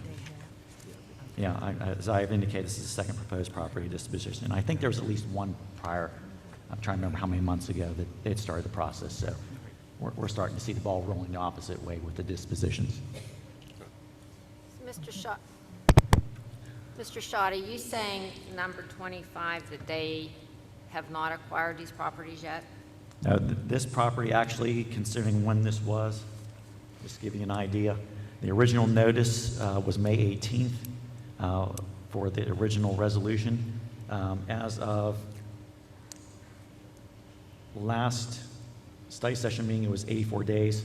So essentially, the approval of the board of item number 25 would have expedited the process. But at the 60-day mark, the TriCog acquired the property anyway. So when they approached the board for these approvals within the 60 days is to expedite the process of acquiring the property, since it is a very lengthy process, try to speed it up so we could get to the disposition portion of that as well. So 24, have they acquired those properties yet? I'm sorry. Item 24, have they acquired those properties yet? Yes, those are already been acquired, and they're getting ready to market them and try to resell them. Okay, because just for my own sake, I drive past these, and they already have the TriCog sale for sale sign in the yard, so they're already on the market. I just wanted to make that clear. All right, thank you. So we really don't need to vote on 25 because they've already done it without us voting on it? Yeah, I'm a little confused on that too. I mean, my opinion on it, at this point, a yes vote isn't going to hurt on that property, on those two properties, since they've already been acquired by the TriCog. You know, from May when this was presented, again, and then being tabled over the multiple months, with us not having a meeting in July would have been when it would have come up again from the original tabling of that, so that would have afforded the opportunity to still be within the 60 days vote for that. But again, at this particular point in time, since it's kind of a little bit of a dated resolution, being that it is far exceeded a 60-day mark. Okay, thank you. Welcome. Any other questions on items 24 and 25? Okay, seeing none, Mrs. Eastchak, can we get a roll call, please? Yes. Mr. McIntyre. Aye. Ms. Mungo. Aye. Mr. Ritter. Aye. Mrs. Warning. No. Mr. Williams. Aye. Mrs. Cerrucci. Aye. Mrs. Delaney. Aye. Mr. Gallagher. Aye. And Mr. Gottman. Aye. Motion carries. Motion to approve number 7, the health and safety plan. Second. Okay, motion by Mr. McIntyre, second by Mr. Williams to approve item number 7, the health and safety plan for the 2021-2022 school year. Do we have any questions or comments from the board on this item? This will be revisited on September the 21st. Did I hear that correct? At the study session on September 14th, the administration, myself, Dr. Chakey, will provide an update to the board on specific data related to the district, buildings, grade levels, county, communities, and state to make another informed decision. I'm just gonna express my thoughts right now. Last year, we had an emergency meeting for the athletics because of the COVID. And it came out in that meeting that parents are aware of what's going on, that, you know, if they want their children to play, they can play. If they don't, then they don't. I'm going to be voting no on this plan for face masks because I really feel that is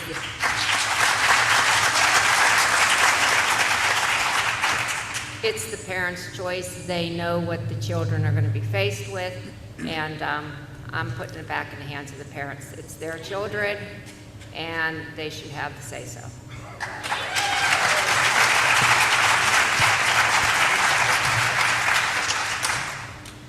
Any other questions, comments? Sure. First, may I start off with a clarification? The CDC does not proffer a mask mandate, but a mask recommendation. Let me say that again. The CDC is not a government authority that can cause people to go to jail or suffer some sort of a punishment. The CDC is an organization who studies certain health-related things and then creates recommendations. They pass those recommendations onto people, that is legislatures or school boards or other folks, so that the data can be collected centrally, analyzed by people who know how to create well-reasoned, well-fashioned studies that have useful data. But they cannot mandate, they can only recommend. Now that's why we have some of the states that have followed the CDC's guidance. Some of the states have not followed it. It's not illegal to not follow guidance. So that's part one. Part two, I had an expert appointment to the CDC. That's called an expert appointment, where they ask me to do something and help them study something or build something or analyze something.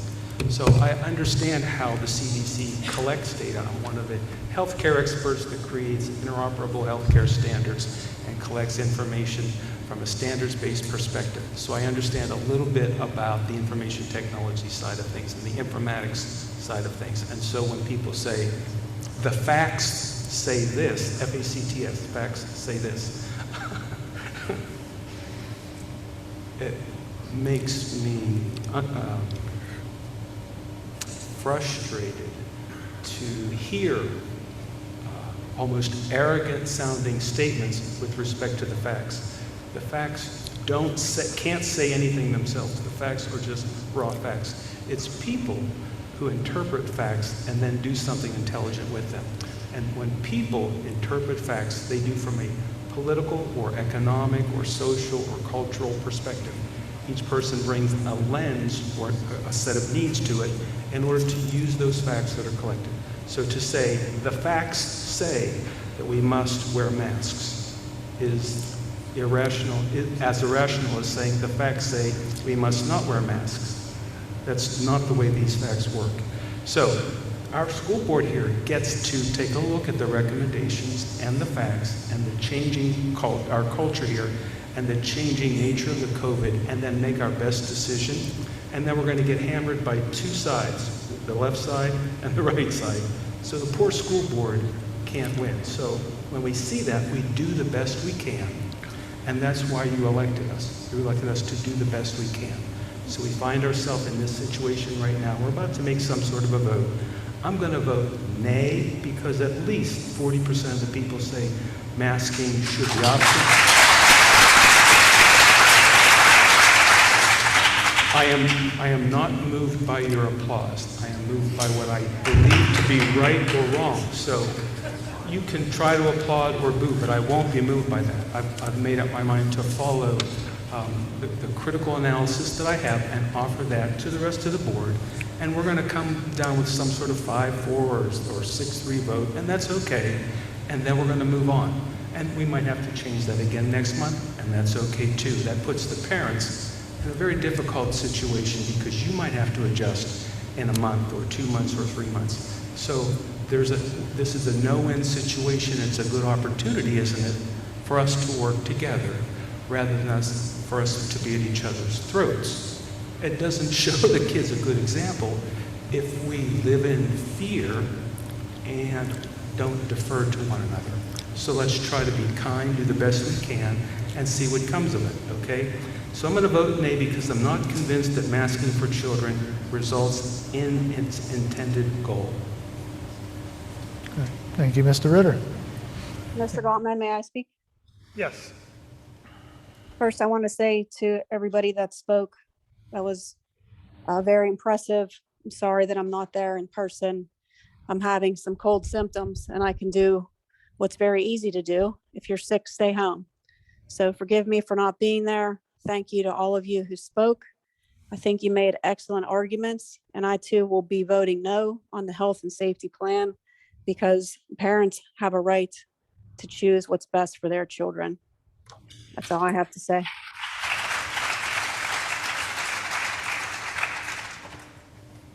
Mr. Gottman? Yes, Mr. Gallagher. I too appreciate everybody that spoke. I appreciate everybody that has emailed. It's unique that not all voices were represented in what was presented tonight, in the way that they were presented in emails that we've received, phone calls, text messages. I'm not sure why that is, but we do not have the complete picture presented tonight from the community in reference to the emails and other input that we have received. As Mr. Ritter pointed out, this is a no-win for anybody. If we go strictly by the survey results, the 60% will be upset if we vote against this, or if we vote in favor of it, then the roughly 40%, 39% will be upset with that. That's one of the obligations that come with being elected into this role. At no time should a decision be made that takes away parental understanding, the parental right, as a parent myself. Then again, I think that there is a responsibility that I believe the district has, that once the students are on that bus throughout the end of the day, for their safety during that time and the safety of staff and administration. So it's a complex issue. I do appreciate all the time that everybody has spent doing research on both sides of this and sharing that with us. It's important to get as much information, and many of you have received emails back from me because I do hear what you're saying. And I do appreciate the time that you take in doing that research. Then it comes down to a vote. And as Mr. Ritter also properly stated, only the interpretation of facts speak. Facts themselves are just facts.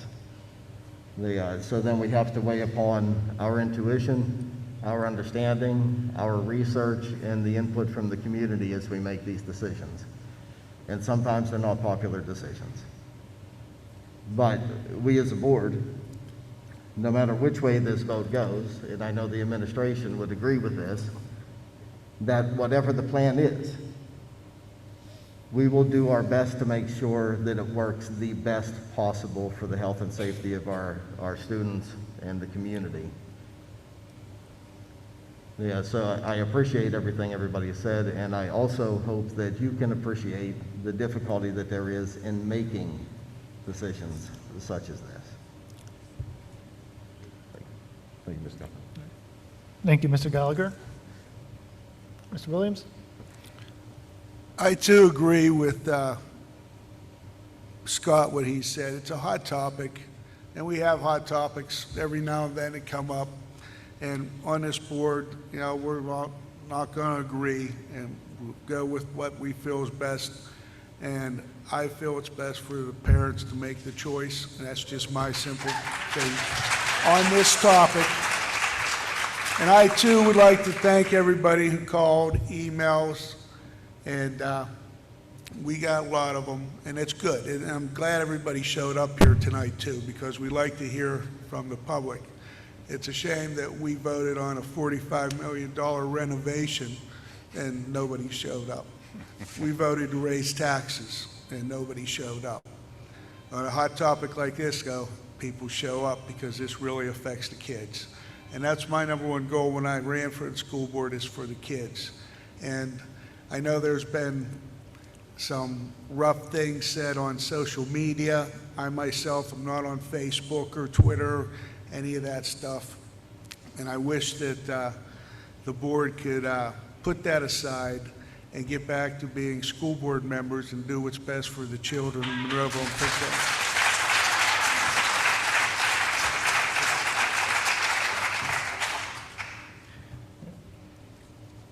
board members? What was the percentage that came back again on the surveys? 60/40. 61% for masking, 39 optional. Is that 2,000? Yes. Mr. Brown, we had 2,000 and He said 5,000 were notified. 2,128 students were accounted for in the responses. and understand that there may be multiple parents. We have roughly 3,500 students. Mr. My ex-wife voted for my daughter. I didn't have the opportunity to vote for my daughter.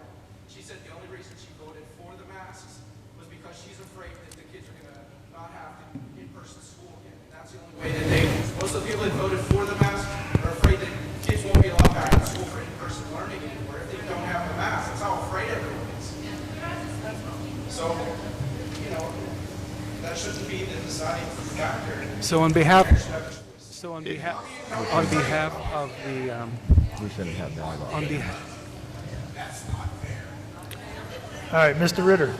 Sure. On behalf of the person who is speaking, in case people at home weren't able to hear it, he said that the votes could have been skewed because of an underlying perception as to whether they would vote one way. There wouldn't be the capability to have in-person learning by the students, and so that might have skewed some of the results of the statistics. Mr. Gottman, can I ask Mr. Brown, Mr. Miko Brown, a question? Yes. Miko, do you know for a fact if every family received the survey? Did every family have the internet service? Did they get notification one way or the other? I can't say for sure that every family was accounted for, because if anyone has an old email address in Skyward, they would not have received it. We did attempt to contact everyone who we have a record for. That's why it's important every year we remind people to check Skyward and update it with the most recent information. Thank you. Did it go to spam? They're asking, could it have gone into spam? It could have. In addition to email, though, we also send a text message, so text messages would normally show. I got the text message, but my ex-wife beat me to it. And I never got a redo or a second chance this morning. It never came through via email or text message. Per child. They sent out, correct me if I'm wrong, Micah, that they sent it out several times with more than one child? Yeah, the very first blast that we sent out, it was per family in error. When we corrected that error, it didn't go one per student, so you would have got multiple emails.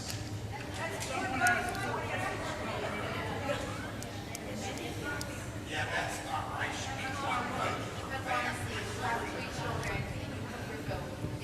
It's not gonna be, you're not gonna say for two of my children it's okay, and one's something different. So let's be fair and not try to create problems. The numbers could be skewed. If I had 5 kids in school and I said yes, that's a 5 yes. If this one has 1 in school and you get back a no, that's 1 no. These numbers can be skewed. Mr. Brown, can I ask you another question? Sure. We spoke last night, and that was before the multiple emails went out for each child, correct? That is correct. So last night, when it went per family, correct me if I'm wrong, you said it was about 50-50. I'm sorry to put you on the spot. That's okay. It did fluctuate through the day, but it was about 50-50 at one point, and then it slowly crept up to the final figure that Dr. Short gave. But that was after it was sent out for the multiple students, correct?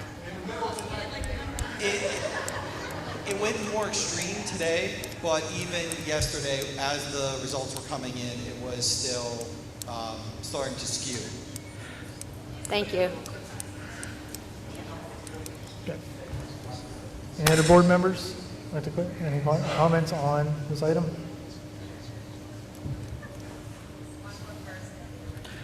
All right then. Seeing none, Mrs. Ishak, can we get a roll call, please? Miss Mungo. Aye. Mr. Ritter. No. Mrs. Warning. No. Mr. Williams. No. Mrs. Cerrucci. No. Mrs. Delaney. Aye. Mr. Gallagher. Aye. Mr. Gottman. Aye. Mr. McIntyre. Aye. Motion carries.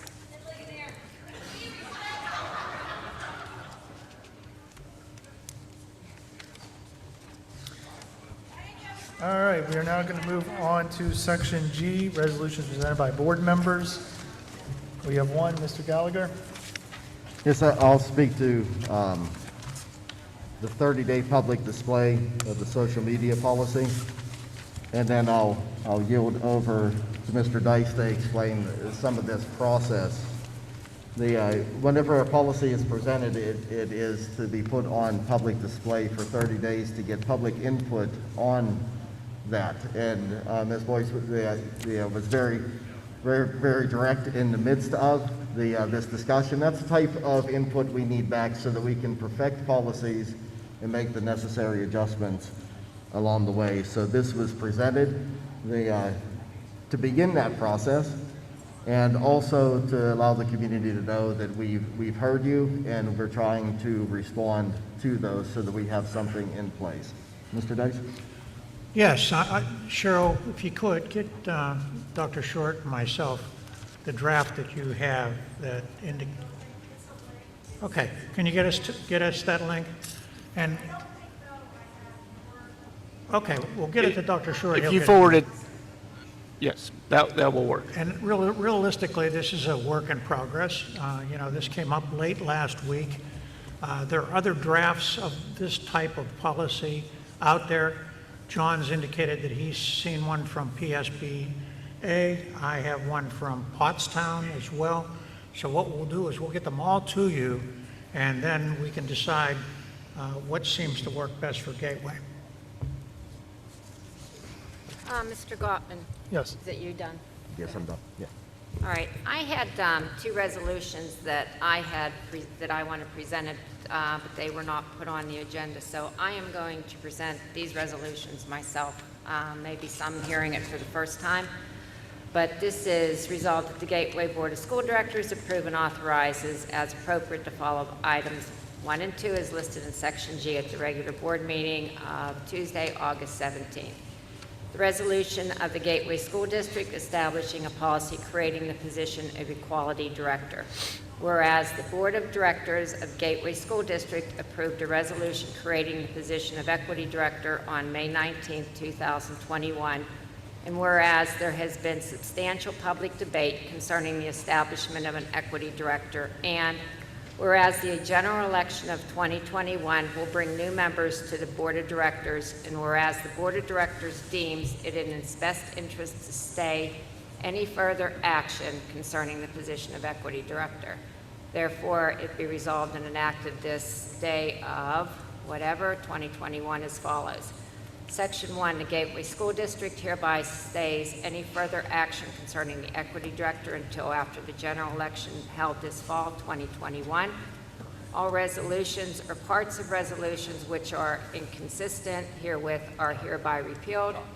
If any section, clause, provision, or portion of this resolution shall be held invalid or unconstitutional by any court of competent jurisdiction, such decision shall not affect any other section, clause, provision, or portion of this resolution, so as long as it remains legally enforceable minus the invalid portion.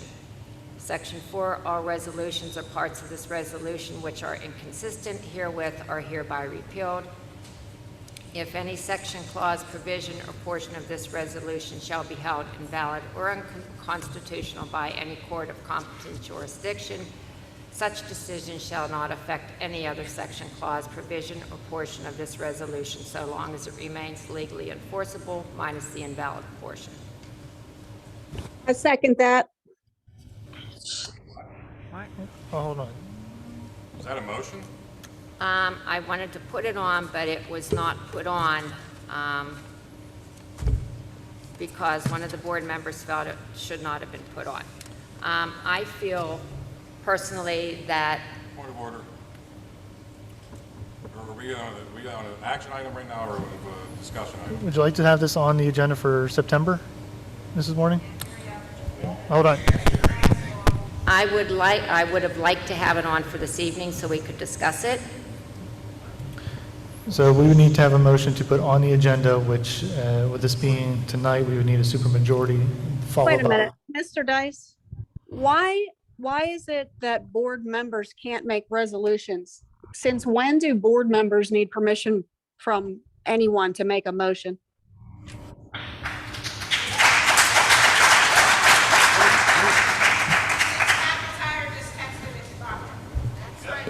He did not.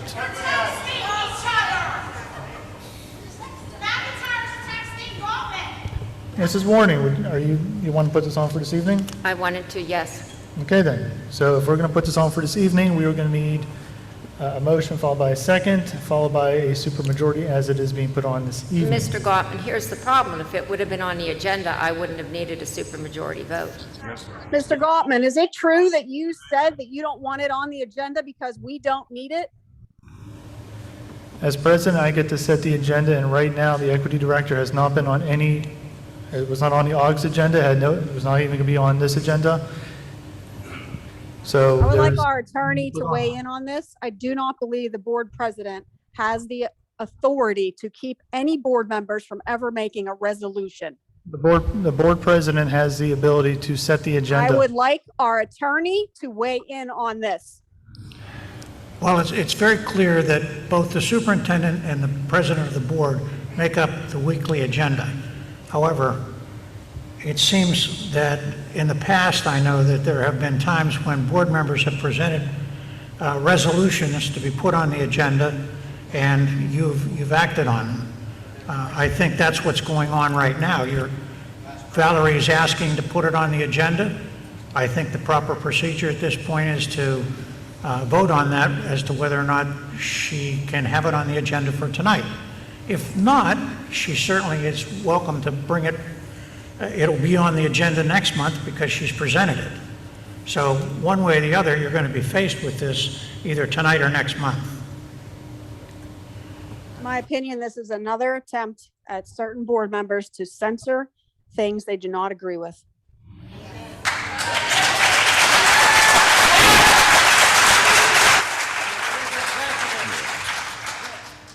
If I may, Mr. Gottman. And one more point of clarification first. Hold Would on. it require a Mr. Ritter? supermajority? Yes, yes. Yeah. There's a policy, a board policy that states any resolution presented by a board member must be presented to the board in its entirety. A written copy of it must be sent to the board within no less than 7 days prior to it being on the agenda. Otherwise, it does require a supermajority vote to put on the agenda. We have done this countless times. Nobody that's enforced this rule has ever been accused of censoring or trying to silence anybody. I'm fine with it being on here tonight for a discussion topic, but if we're going to have it on as an action item, we need to follow board policy. That's fine, Mr. McIntyre, but we've never had a board member try to make a resolution and have it rejected by a sitting board president. So again, if we want to put it on tonight's agenda, I would like to have it on tonight's agenda. okay, we have a motion. Is there a second? Second. Okay, motion by Mrs. Warning, second by Mr. Williams to add a resolution to the agenda. Mrs. Ishak, can we have a roll call, please? Yes. Mr. Ritter. Aye. Mrs. Warning. Aye. Mr. Williams. Aye. Mrs. Cerrucci. Aye. Mrs. Delaney. No. Mr. Gallagher. No. Mr. Gottman. Aye. Mr. McIntyre. No. Ms. Mungo. Aye. Motion carries. I said aye.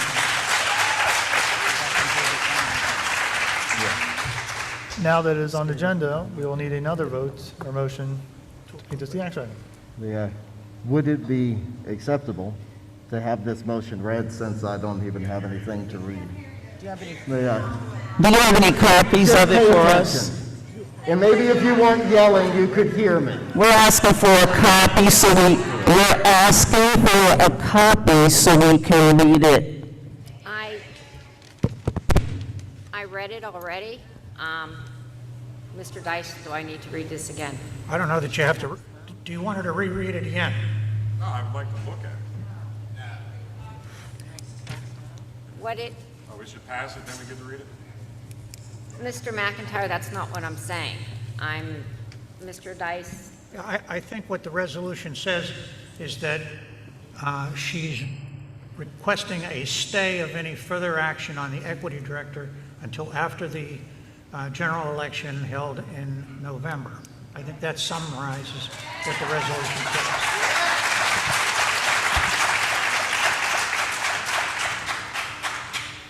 Can I ask why? why? All the bad press that we've been getting, let it calm down a little bit regardless of what we do. And if it's not, I don't want to say campaign promises, which people put out there, then we'll see how it falls. It's not to get rid of the position, it's just to let it die down and let the new board vote on it.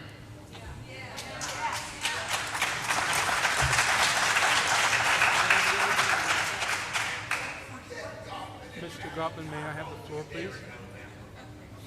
Mr. Gottman, may Yes, I Mr. have the Ritter. floor, please? Yes. Sure. Okay, so thank you for bringing this up, Mrs. Morning. There have been some things on my mind about this position for quite a while now. If you read the original motion, it says, and whereas there's a well-established achievement gap, we spoke about this on the board before, and we decided that it's not an achievement gap, it's an opportunity gap. And we agreed that it's an opportunity gap, but the motion doesn't say that it's an opportunity gap, it needs to be repaired. It says it's achievement gap. So what I'm getting to is a list of propositions that would cause this to be a not well-formed proposition number 2. It says, and whereas the current pandemic, and it talks about something that says, in recent years, closing the achievement gap are not lost. Again, the topic for hiring an equity director should not be to close the achievement gap, but to ameliorate the opportunity gap. So that's the second strike. Third strike. Third bullet point, create a full-time equity director position within central administration and hire a qualified candidate to a 4-year contract. What that does is it removes the legal authority invested by the state legislature in the school board, and it transfers it to the administration. The language itself says, create an equity director position within central administration and hire. Where does it should say the school board gets to perform hiring, not the administration, central administration. So this is an ill-formed construct right here. I tried to bring it up last time when we talked about the minutes, and Mr. Gottman said that, what did you say? It should not be and or, but it should be and. Mr. McIntyre cut me off and he said, the language is what's written. And so if that's true, then let's go to the actual language. It says the position objective, now I'm reading from the Director of Equity, Inclusion, Community Engagement, draft 7/8/21, the position objective. The Director of Equity, Inclusion, and Community Engagement will, and that goes through a list of things. It's supposed to be a Director of Equity, not a Director of Equity, Inclusion, and Community Engagement. So the scope of this has broadened to 3 things rather than 1.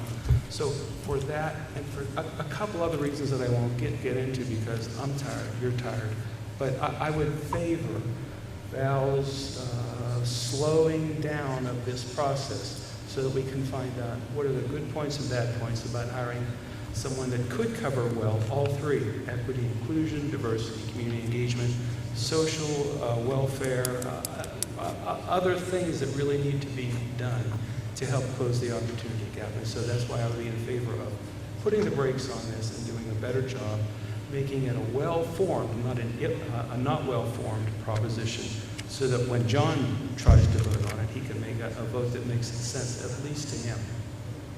Mr., just to off Mr. Ritter again, we just sat here how long listening about administration recommending masks?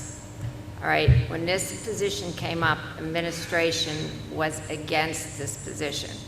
So we're going to listen to administration to wear masks, but we're not going to listen to administration about hiring an equity director.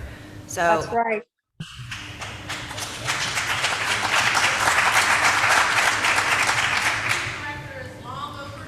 Yeah. Dr. Short.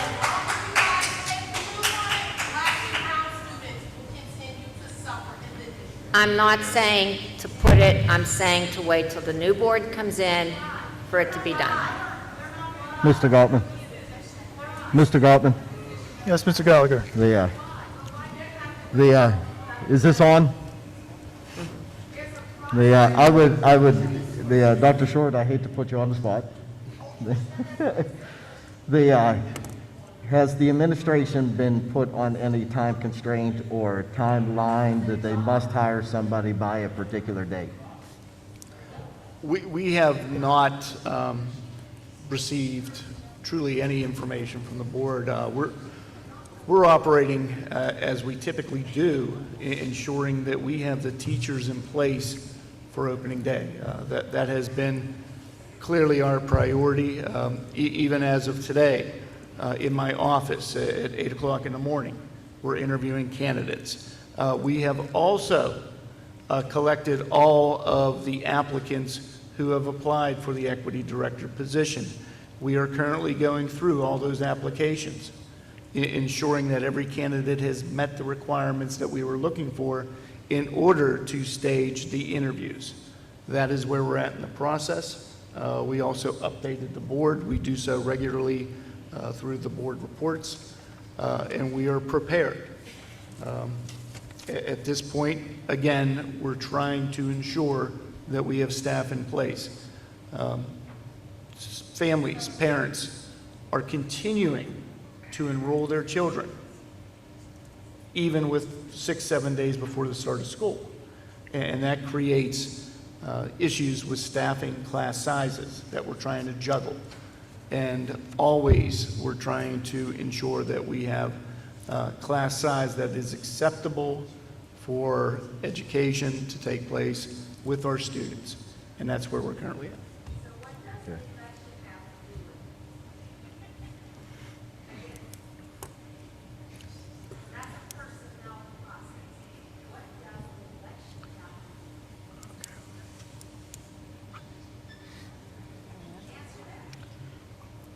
This is not the time for public debate. This is a board action matter now. It's appropriate to vote on it.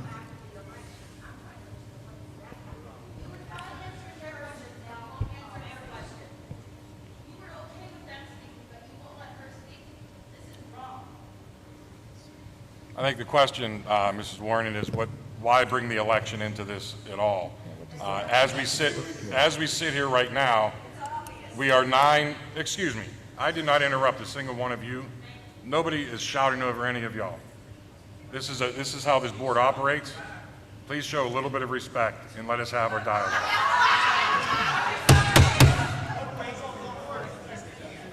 Mr. McIntyre, continue. She asked, what does the election have to do with it? Right, the way I see it is the 9 of us are duly elected officials.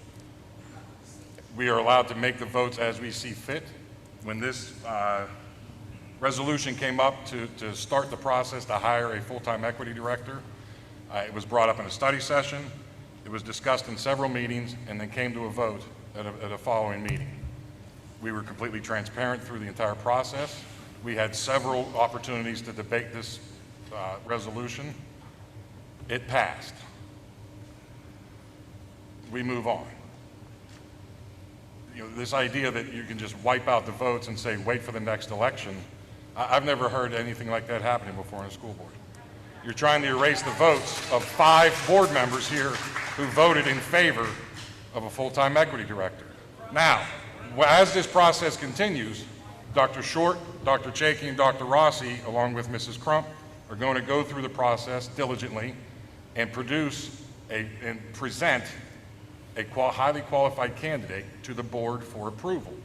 That will be your opportunity to vote yes or no.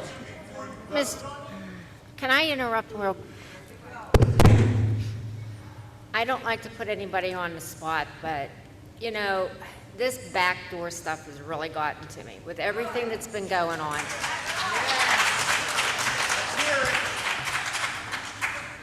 Mrs. Crump, I hate to put you on the spot, but I was told, sorry about this, you were directed to put it on the agenda by a board member, not administration.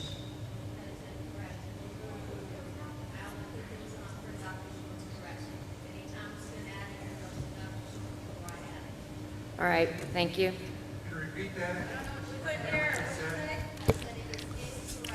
For those at home, for those at home that can't hear what's going on in the audience, Mrs. Crump, the Human Resources Director, said that she only abides by Dr. Short's instructions as to when to add something to the official agenda. And as stated earlier, the board president and superintendent control the board agenda. So, Dr. Short, you put it on the agenda of your own doing for the equity director that you were not in favor of hiring? That was a board resolution. You have to stop putting our administrators in the middle of this because they're in a very uncomfortable position. 5 board members ordered administration to create the position. Point of order. Administration has been clear. Point of order. We have a point of order. The resolution before us is whether or not we want to stay this until November. The discussion we're having now is not germane to this resolution and therefore out of order. All right, I'm going to call this to vote. Mrs. Eshott, whenever you're ready for a roll call, please. Mrs. Warning, Yes. Mr. Williams, Aye. Mrs. Cerrucci, Aye. Mrs. Delaney, No. Mr. Gallagher, No. Mr. Gottman, No. Mr. McIntyre, No. Ms. Mungo, No. Mr. Ritter. Aye. Motion fails.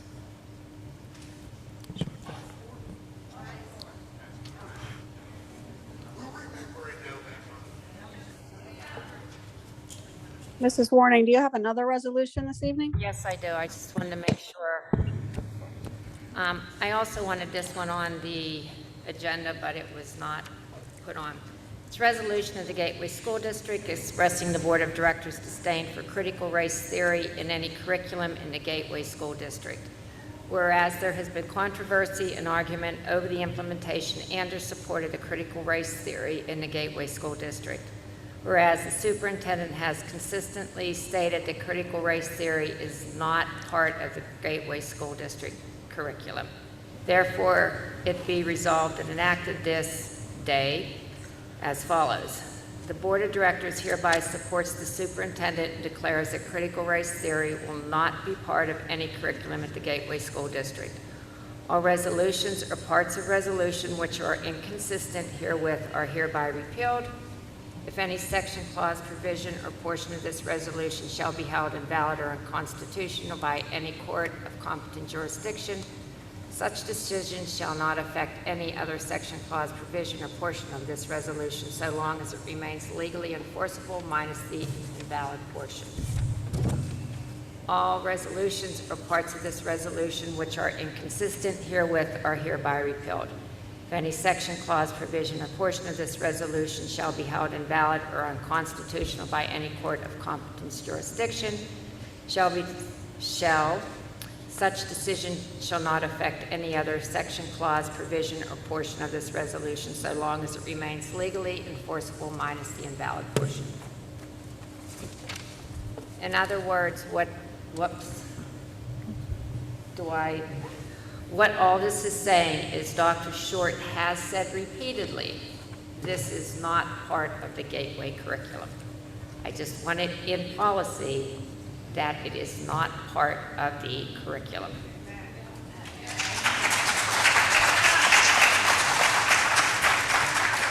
And because of how everything has been erupting, Are we on a discussion topic or are we on an agenda item?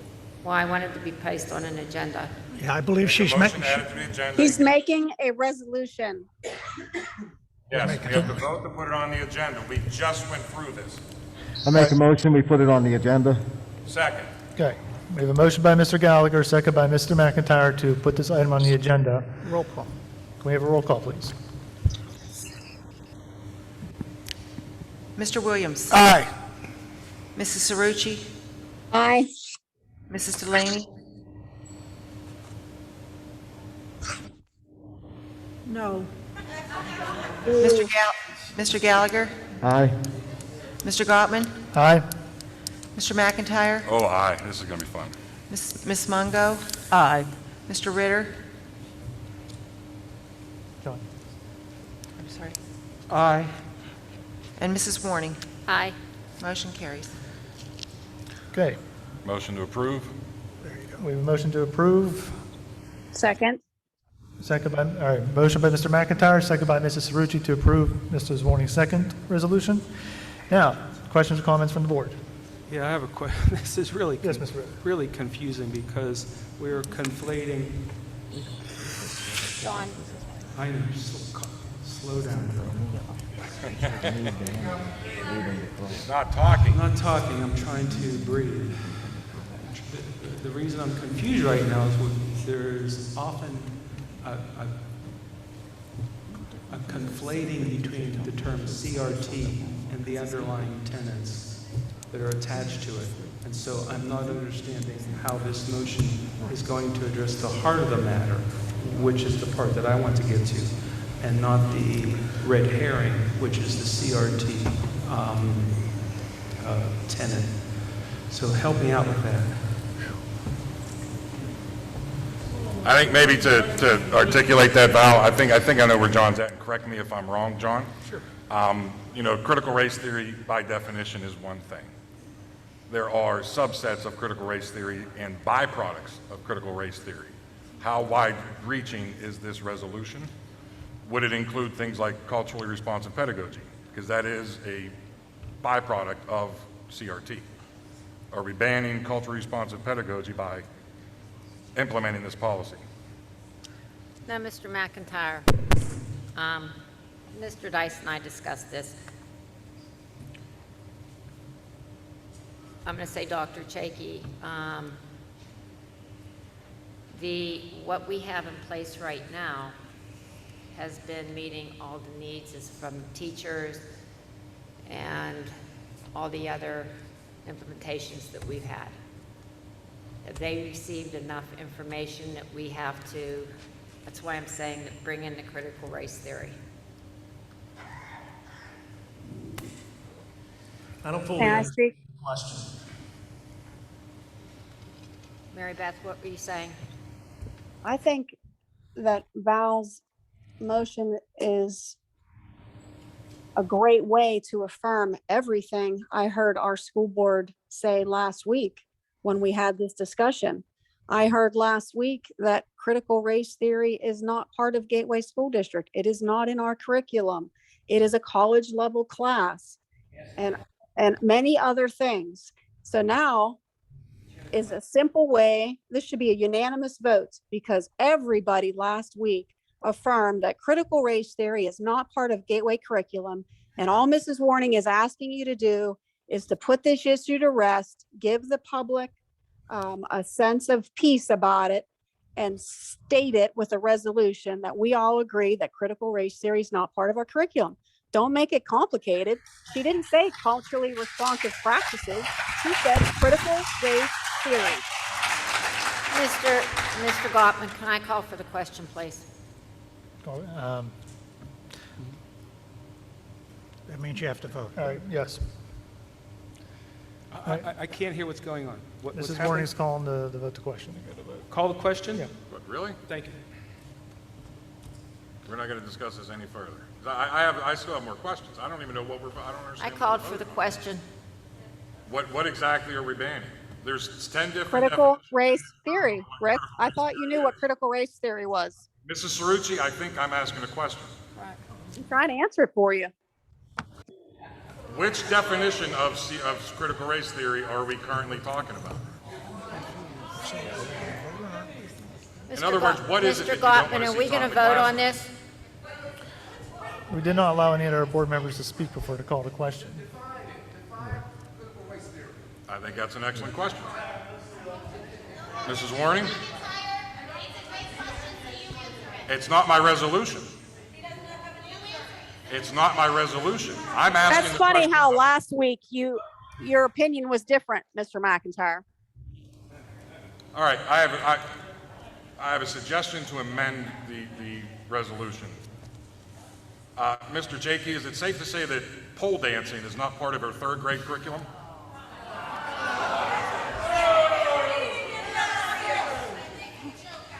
Is it safe to say what? Pole dancing, like exercise dancing with a pole. Is it safe to say that's not part of our third grade curriculum? Mr. McIntyre, you're making a circus of this again. I think maybe it's the same thing. Why are we banning something nobody has any intention of putting in? It's not part of the curriculum. Then why do you have a problem voting for it? Why does everybody in this room want to teach my third grader to pole dance? It's the same argument.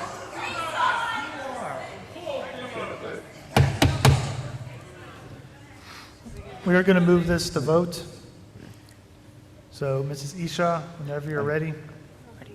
Mrs. Cerrucci. No idea. So we already voted to put this on the agenda, is now currently on the agenda. At this point, we are voting whether or not we are going to approve Mrs. Warning's motion in regards to CRT. What are we voting on? We are voting on if we're going to approve Mrs. Warning's resolution to solidify, as she put it, that CRT will not be in the curriculum, even though it's not in the curriculum. Brian, I need a point of clarification.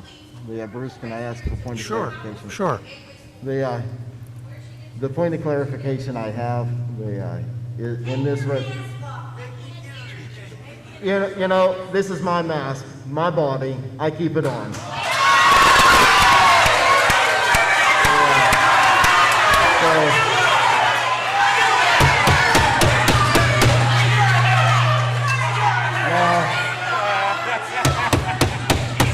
My body, my choice.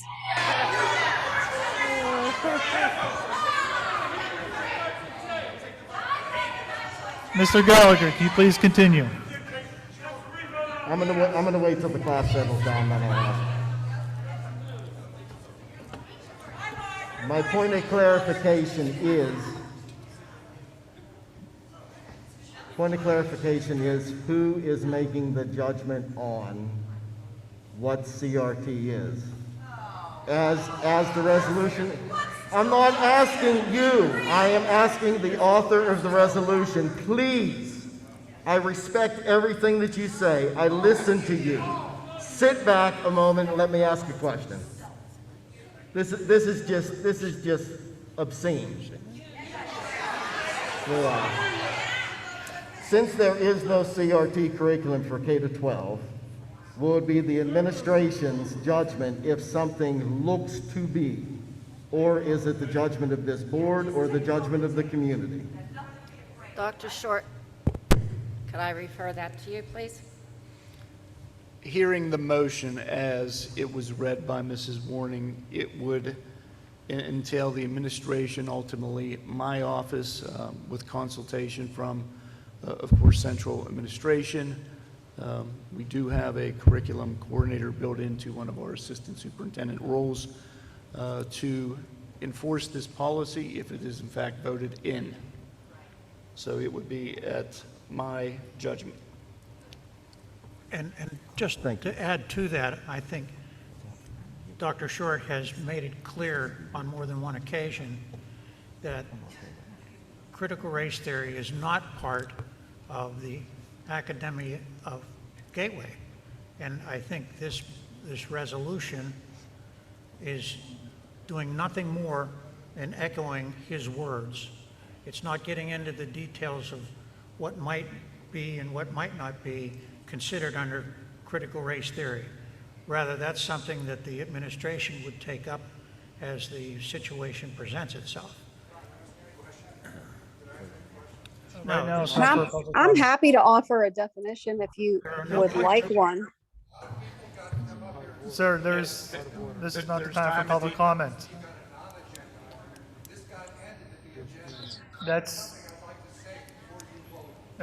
Since it just got added, it was still technically a non-agenda item, and at this moment, this is not the time for public comment. I welcome you to speak afterwards, I really do. But right now, this is not the point for public comment. You know what, Brian, I think I'm going to ask Mr. Dice, when something is added to an agenda and then it's seconded, does the public have an opportunity to speak after the board has a chance to have a discussion? Generally, they're giving an opportunity to speak. I think he's right.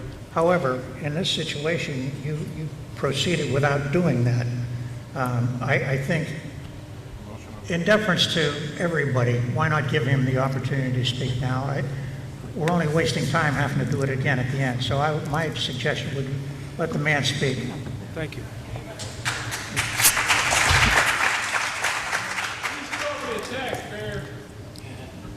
My name is Doug Webster. I'm a resident of Monroeville. I've lived here for about 10 years. I'm too old to have had any kids in the school, but I'm also a member of the community.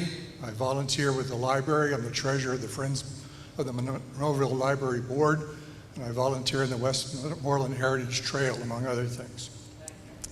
When I saw the ad in the paper last week, it really upset me.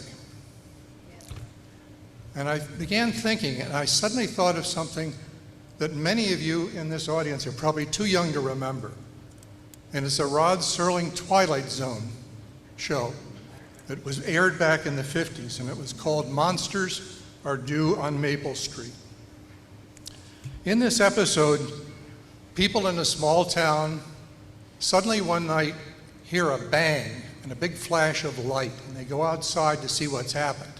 And they can't figure it out, and suddenly all of their lights go out, their phones stop working, and every motor vehicle and lawnmower in the town stops working.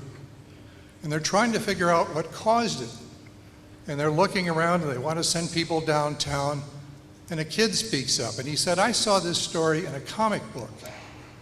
And he said, these are aliens landing in our city, and they will have 4 people who look like human beings who will come into the community, and they will try to disrupt it. And we don't know who they are. By the end of the episode, the people in the community, because at one point a car starts running with nobody around, or a phone rings and the lights turn back on, people start distrusting each other. And by the end of it, they're throwing bricks through windows and shots are fired. And then the camera pulls back to the top of the hill, and you see a spaceship and 2 human beings standing there. And one of them says, throw them into darkness for a few hours and sit back and watch the pattern. The second man says, it's always the same? With a few variations, the first man says, and the 2 of them begin walking into the saucer. They pick the most dangerous enemy they can find, and it's themselves. All we need to do is to sit back and watch. So this Maple Street's not unique, says the second man. By no means, says the first. The world's full of Maple Streets, and we go from one to the other, and we let them destroy themselves. One to the other, one to the other, one to the other. And then the narrator, Rod Serling, says, the tools of conquest are not necessarily bombs and explosions and fallout. There are weapons that are simple thoughts, attitudes, and prejudices, to be found only in the minds of men. For the record, prejudices can kill and suspicions can destroy, And the thoughtless, frightened search for a scapegoat has a fallout all its own for the children and their children unborn. And the pity of it is these things cannot be confined. I ask everyone here tonight to step back for a minute and think about what's happening.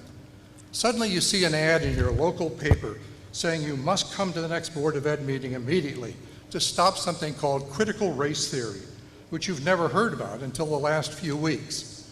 Some group you've never heard of with the money to buy a full-page ad and who wants to convince you and your friends and your neighbors that your school system, its hardworking teachers and its administrators and its members of the Board of Education that you elected are somehow possibly involved in a secret conspiracy to turn your kids into mindless communist zombies by teaching something they can't even accurately define. Has this been going on for years under your noses? You've been here, many of you. Did you not realize your children were at the threat of being brainwashed? I sympathize with you members of the board, with the administration and with the teachers who are dedicated to teaching your kids.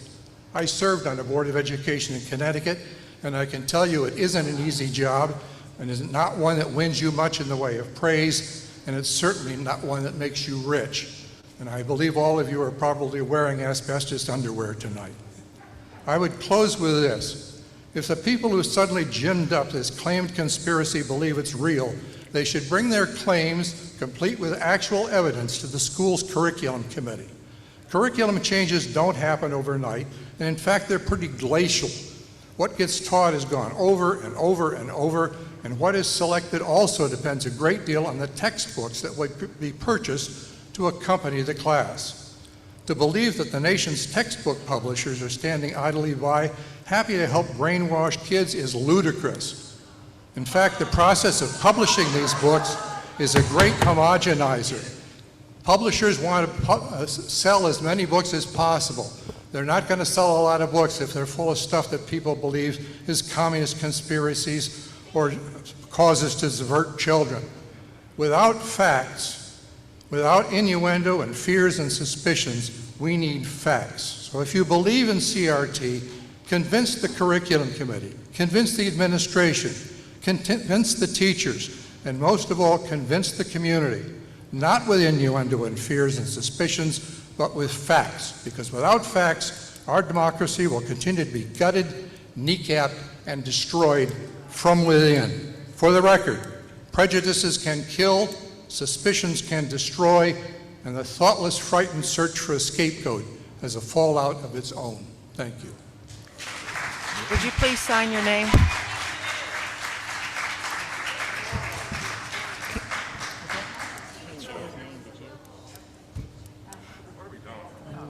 Oh, hold on. All right, before we call this a vote, from what I'm hearing, I read about this every day, following what's going on, not just in our state, in our country, and a lot's going on. And the fact it's now here, tearing our community apart, is absolutely insane to see. That we should be more focused on getting our kids in the building right now, as opposed to something that's not even in our curriculum, that has no plans to be in our curriculum. And if an equity director is hired, if an equity director is hired, they cannot unilaterally put this in. No one person can do it. As Dr. Schwartz said, it goes through an entire process. One of the concerns I'm hearing from the board, from the community, is how this works. If we go ahead and say no CRT, how far does this go? And it includes. So I'm asking the board if they would be willing to table this for next week, or sorry, next meeting, to get the specifics on how all this would work, because we have a very robust curriculum right now with our culture responsive pedagogy, and I don't think anybody wants to lose that. And if this goes in as is, that could be affected. I do not want to see us lose our curriculum that we currently have now, that we've had in place for many, many years. So do we have any motions to? Motion to table. Okay, we have a motion to table. Do we have a second? Who's made the motion? Going once? Well, Susan's not even here, so. Going twice? No one wants to table it?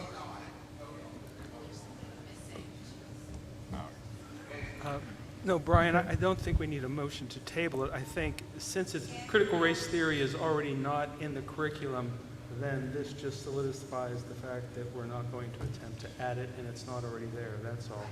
So we don't need to table it because the next meeting, the situation will still be the same. It still won't be in the curriculum and we still won't. I disagree, John. I do not know how CRT is defined. I thought I had called for the question, please.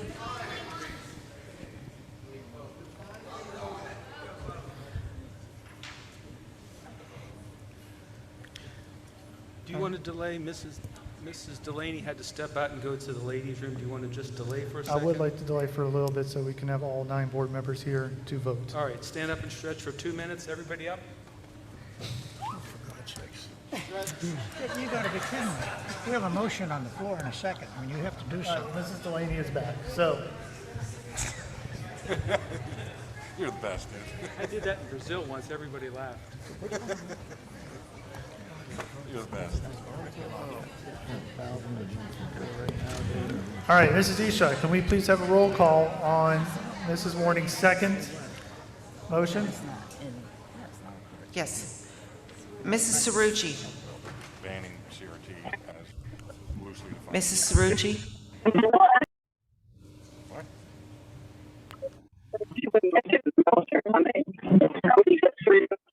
Mrs. Cerrucci?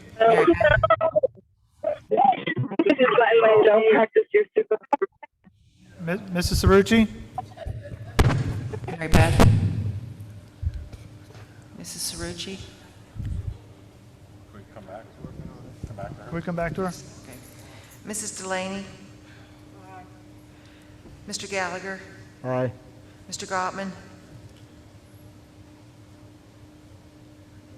Abstain. Mr. McIntyre. Abstain. Ms. Mungo. Aye. Mr. Ritter. Aye. Mrs. Warning. Aye. Mr. Williams. Aye. And Mrs. Cerrucci. Aye. Motion carries. Okay. That ends section G. Now we have comments from residents on non-agenda items. We do have multiple people signed up.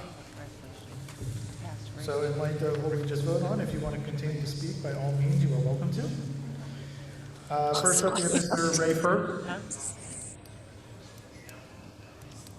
Mr. Firth, are you still here? Okay. Next up then would be Mr. Arasinko. Do you want to speak?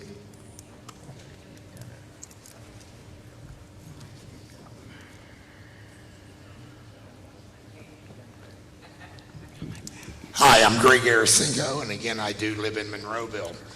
I would like to talk about the censure of Mary Beth Cerrucci, and I'm going to do it for the benefit of the public.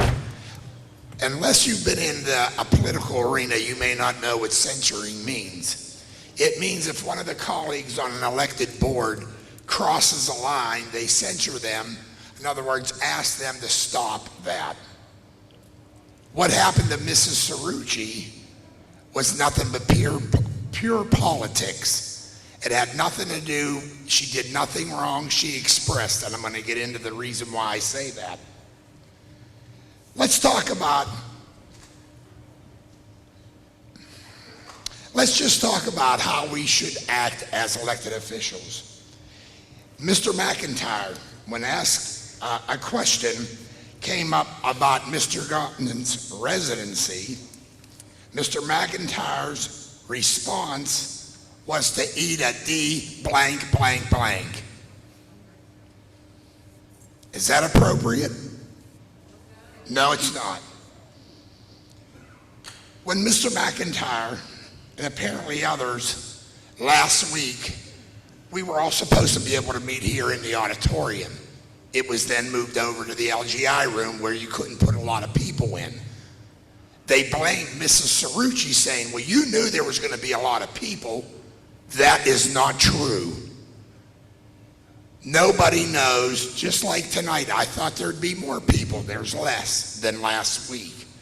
Nobody can predict that, but Mr. McIntyre on social media gives her hell on that. And let's talk about texting as an elected official. Last week, Mr. McIntyre texted the entire time this meeting was going on last week. And that's shameful. And then, let's go on a little bit further. On social media, there was a Nicole Scott and a Christy Caprera on social media. Nicole Scott said the people that disagreed with the equity director as well as the CRT, we are not welcome here. And this Christy Caprera, who is Mr. McIntyre's wife, said, you know what you need to do? Go back and watch the meeting, get their address. You know why some people didn't show up? They thought they would be trouble at their home. Now, if that's not trying to get rid of other comments, look, we can always agree to disagree. You have no idea how inappropriate that is. Now,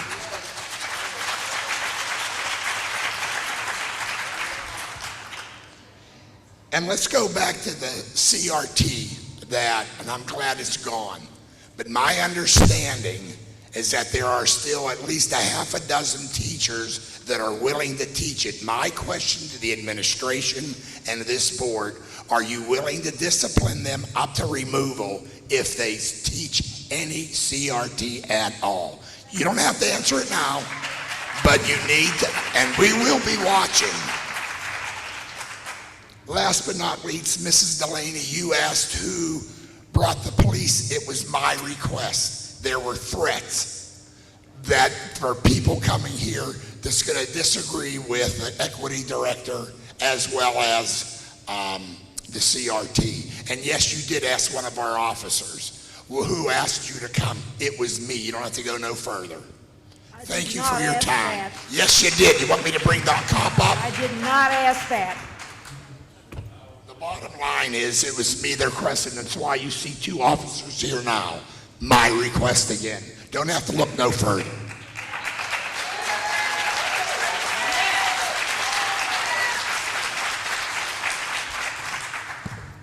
All right, up next we have Ms. Rosalind Daly.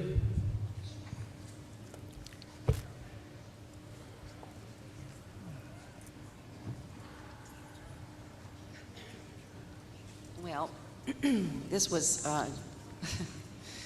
again, provoked by Mr. McIntyre, who's absent, but I'm going to go ahead.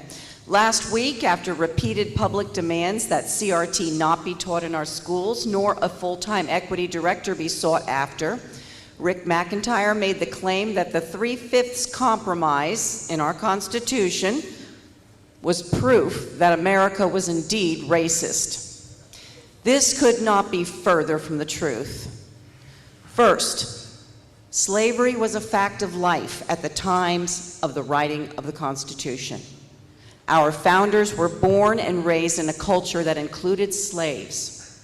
Still, most states and the great majority of our leaders acknowledged its evils and sought ways to bring it to its end, even trying to free or at least educate their slaves. In some cases, Virginia, for example, freeing and educating slaves was forbidden by state laws. They knew the tide to end slavery was rising throughout the Christian world, and that eventually it would win out. However, in this condition, they had to try at that moment in time to unify the colonies into one cohesive people. Thus, in dealing with the slave states, a compromise was sought after that would provide that critical cohesion. The 3/5 compromise addressed two issues: the number of representatives each state could have, and the amount of federal direct taxation states would bear.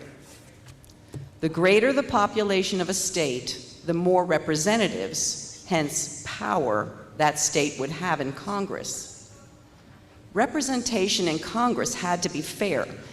Counting every slave one for one in a slave state's population would give those states a great advantage in terms of congressional power, including the power to prolong their slave policies, putting non-slave states at a significant disadvantage. Fortunately for the non-slave states, there was a remarkably effective counter-issue: taxation. While counting slaves one for one in the population was an advantage in the case of voting power, it was a huge disadvantage when it came to taxation. The higher the population, the more federal direct taxes states would have to pay. That would put slaveholding states at a clear disadvantage. Hence, the free states used the 3/5 compromise as leverage to motivate the slave states to accept the lesser representation. Slaveholders would not enjoy the level of power they would prefer, but neither could they be taxed at the maximum level. The greater part of our founders were not racists, and if this school board chose more original source documents like the ratification debates, where this debate took place, for our children's curriculum, our children and the whole community would know that fact. Employing the work of propagandists like Howard Zinn, who hate our nation and slant all our history, magnifying, even inflating its evils in order to plant those negative impressions in our children's minds, has done our children and this community the greatest disservice. It has damaged our children's morale. From this one lesson, these 3 facts can be surmised. Number 1, Rick McIntyre doesn't know what he's talking about. The 3/5 compromise had nothing to do with racism and does not support the cry for a full-time equity director. Number 2, the fact that he can make these erroneous declarations so freely and get away with it shows how poorly our community has been equipped with the truth about our nation's founding and how critical it is that our children get an honest, thorough, and balanced teaching on our history and founding documents. If the board is wrong on this point, how many other critical errors are they drilling into our kids?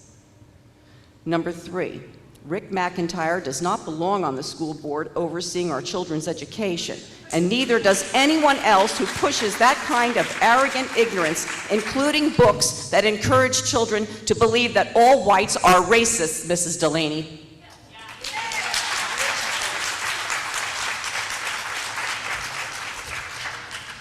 Next, we have Mr. Larry Conway.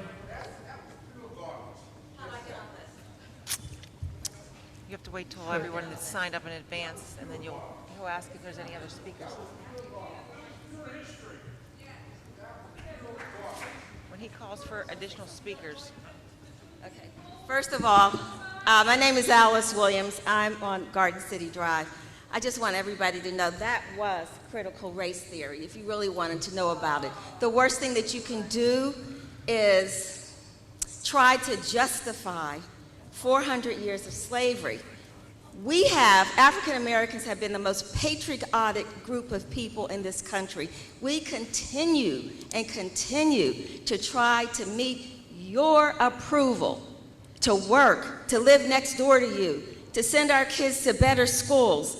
And then you have somebody that knows nothing about our experience. I'm talking about the experience, something she read out of a book, something that she decided that she was going to come up here and talk about its lies. We don't want you to teach black history. My grandmama taught me that. I'm only 2 generations removed from slavery. My great-grandfather was born in slavery. That's how close it is in our families. You don't have to teach them that. Teach them American history. That's all we're saying. Let your children know the truth. We understand what happened in the South. We still understand it. We understand what happened in the industrial North. We understand the difference in why the South wanted to keep slaves, and we understand why the North was becoming industrial. The Civil War was an economic war, but we still understand racism, and we understand it well. So that's critical race theory. And I resent it. Black people resent it. It's a college course. Children need to be able to look at the difference. You're never going to be able to hide slavery. You just passed the law for Juneteenth. What are you going to tell kids? It's the day you celebrate red, black, and green? You know what I'm saying?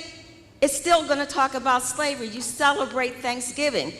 After people came here, British came here, and sat down with Indians, and now they're on reservations somewhere. Just teach American history. Stop the foolishness. It's ridiculous. We have proven over and over and over. Don't turn that into a campaign thing, because it's going to come back to bite you. Black people are tired of the foolishness. We just saw people climbing the Capitol like roaches. Do you think we care about proving ourselves to white people anymore? We have the same blood, the same God, and worship the same Bible. It's ridiculous. And that's all I have to say. What you just did was critical race theory. Learn it. Yes, it was.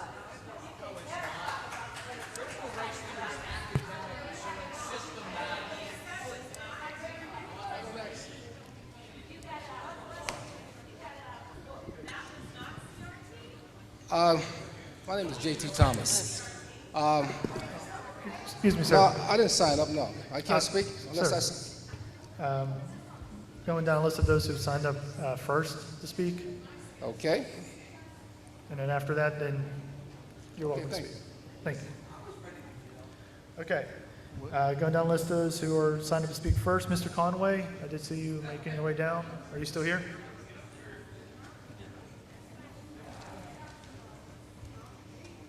My name's Larry Conway. I live in Monroeville.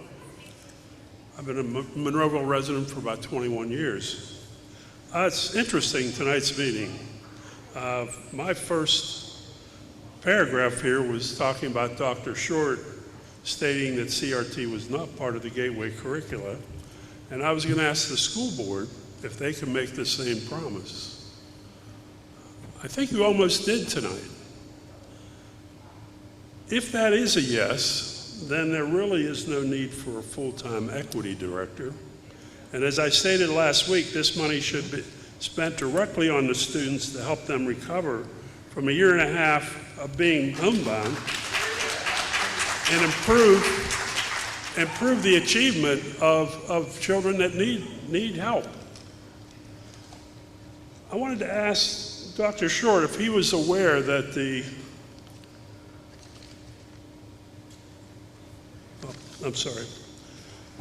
we have seen on the news lately the unrest and outrage of the public in Virginia where CRT is being adopted.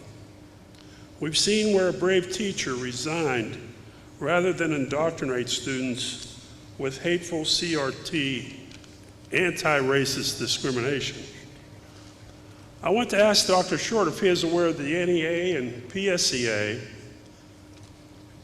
has actually asked teachers to pledge to include information in their curricula that is slanted in CRT language. Are you aware of any Gateway teachers that have taken this pledge? Are you aware that a member of the school board is a member of a pro-CRT group? That group is RAMP, Raising Achievement in Monroeville, Pitcairn. A nice sounding name. Are you aware that there is a Gateway teacher who is active in RAMP, including a teacher whom I understand has applied for the board's recommended full-time equity director? They're not only members, they're directors of this group. Have you and the board personally reviewed the Gateway curricula and teachers' guides to assure that CRT-type propaganda that would hurt children is not included? Have you and your staff reviewed the curricula that will be used for online students? This information has never really been available for anyone to see. If you haven't been involved in all these changes, then you really don't know for a fact what the children are being taught.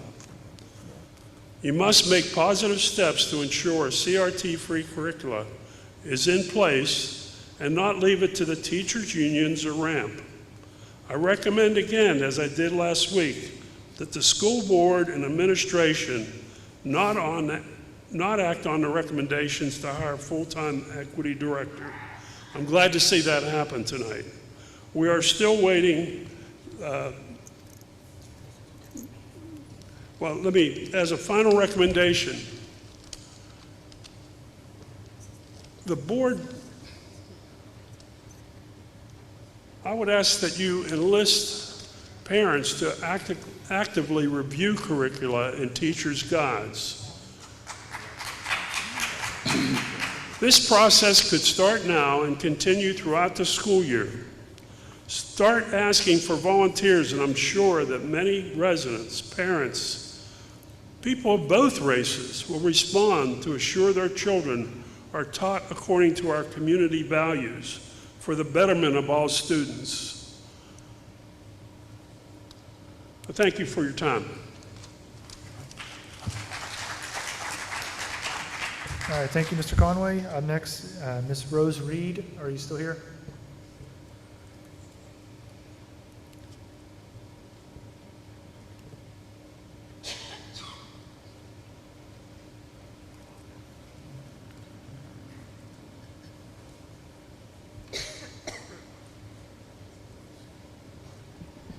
Does this come down? Can you take that down? Thank you. Thank you. I'm Rose Reed, resident of Monroeville. When I was here last week, I came for CRT. I wasn't aware of what happened to Mary Beth. I wasn't aware about Mr. McIntyre's foul language on the internet. So now I want to talk about free speech. When Mr. McIntyre spewed his filth, he got away with it. When Mr. Gallagher pushed a racist book against whites, he got away with it. The book, White Fragility.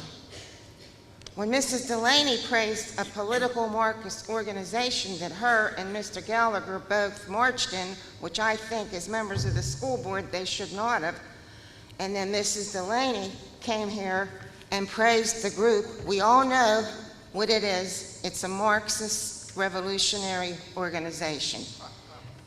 Okay? So they all got away with it. I hear you saying, but please do your homework. Everybody knows that. Now, let me see. Here's what I want to get. So,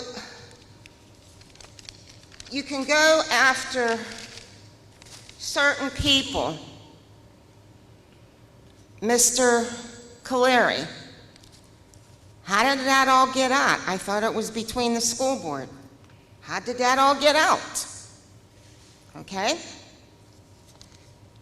You go after Mary Beth. I see a pattern here. Okay. Now, let me find my notes, because I got a lot of notes here.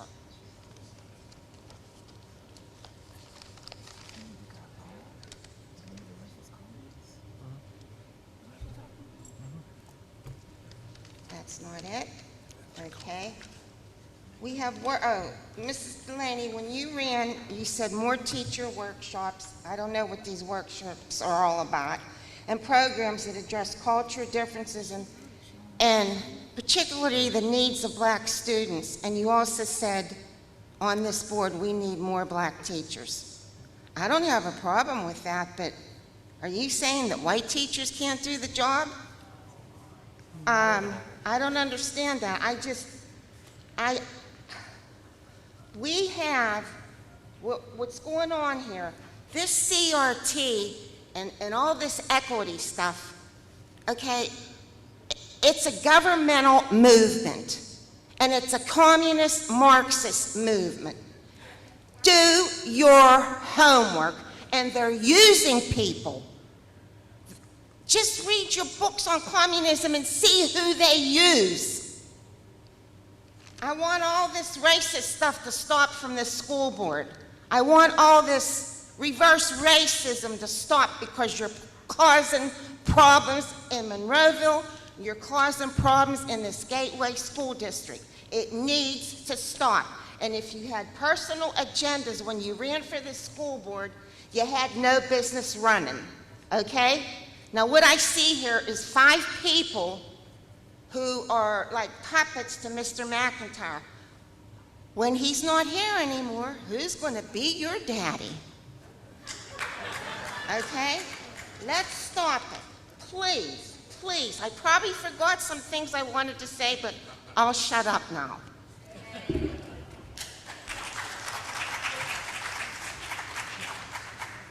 Okay. Up next, we have Miss Jean Schulte. You good then? Okay. Well, you had knowledge items too, so I don't know if you want to speak on that as well. I had you sign up for both agenda and non-agenda. No? Okay then.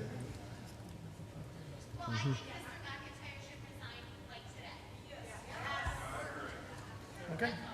All right, moving on. Can we have Mr. Pat Winter? Are you still here this evening? Yeah, he's going through the hold on, list we of have- people that called advance first. Ms. Winter?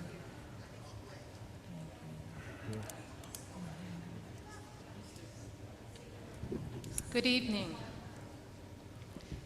My name is Pat Winter, and I've lived in Monroeville for 30 years. And we moved here from Virginia after doing research. We didn't know anything about Pittsburgh. And we did research, and we selected Monroeville because it was a diverse community. And we had made a choice, we wanted that for our kids. And my kids got a really good education in Monroeville, and I want to thank you and your predecessors and some great staff and administration and faculty that made that happen. But back when they were in school, we were aware, they were aware, that it was not a great education for everyone. There were gaps. And so it's been 10 years since my kids graduated, and there are still gaps. So I was pleased that the board made it a priority to hire an equity director, which is something that many organizations are doing right now. I work at a library. We're also looking into these things. So this is not out there. It's not even on the cutting edge. Companies are doing this because we have to find a way to make opportunity available for everyone and find the best course for everyone. So I came tonight to say that as a resident and a taxpayer and a citizen of the world, I was pleased that we were talking and putting action behind a priority, that opportunity should be there for everyone. And I gotta tell you, Monroeville, it breaks my heart that it's gone crazy. We have lost sight of what is important, and it's the kids. And so what I would like to say is, moving forward, we need to get behind the concept of equity. Doesn't need to be scary. It's about having opportunity for all. So I would like to say to the board that for many people, this is just a natural progression of what we should be doing. I spoke to my kids over the weekend, and they were pleased to think that Gateway was making strides because they recognized it. Their friends recognized it. The kids know. And I just got to say, you know, we're talking all about critical race theory.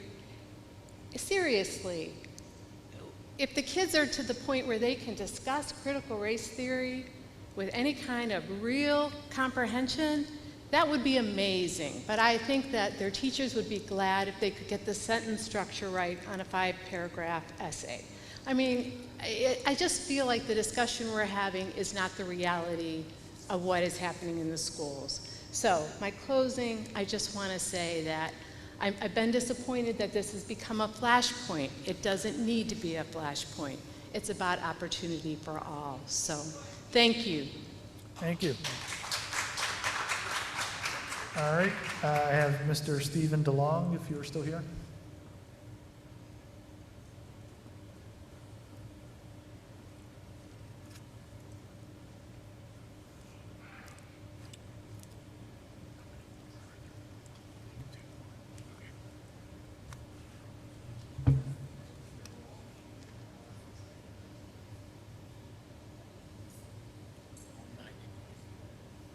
Thank you.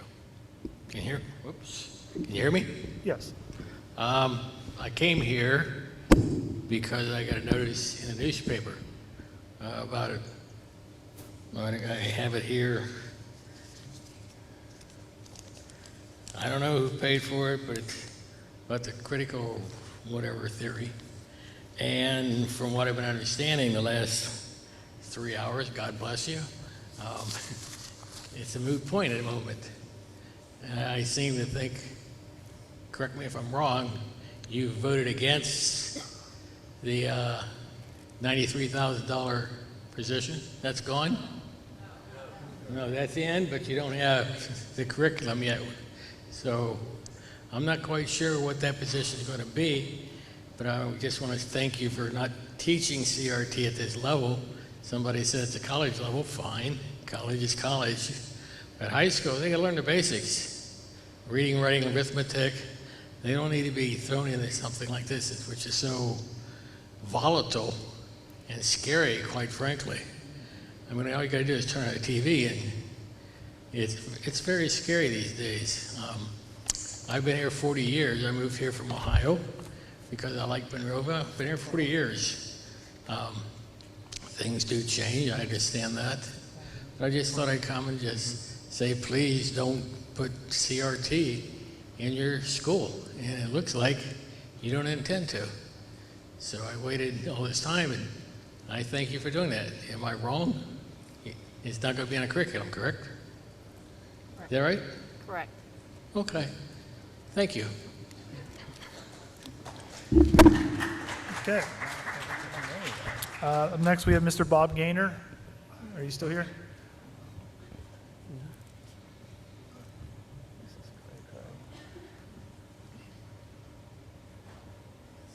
A little change of venue, since all you people are quite young. I moved into Monroeville, into University Park in 1957, and we sent our kids to Pitcairn. There was no school here or anything like that. And at that time, our school tax was less than $100. Now I'm about to pay something a lot higher than $100. And I'm here to ask why, or to ask you to put it in the back of your mind, some kind of a discount or some kind of a plan to help out people like me. I'm 92 years old, and I lived in this house 63 years, and I want to stay here. And I've been retired from Westinghouse Research for 33, and I have a fixed income. And the taxes and everything are going up.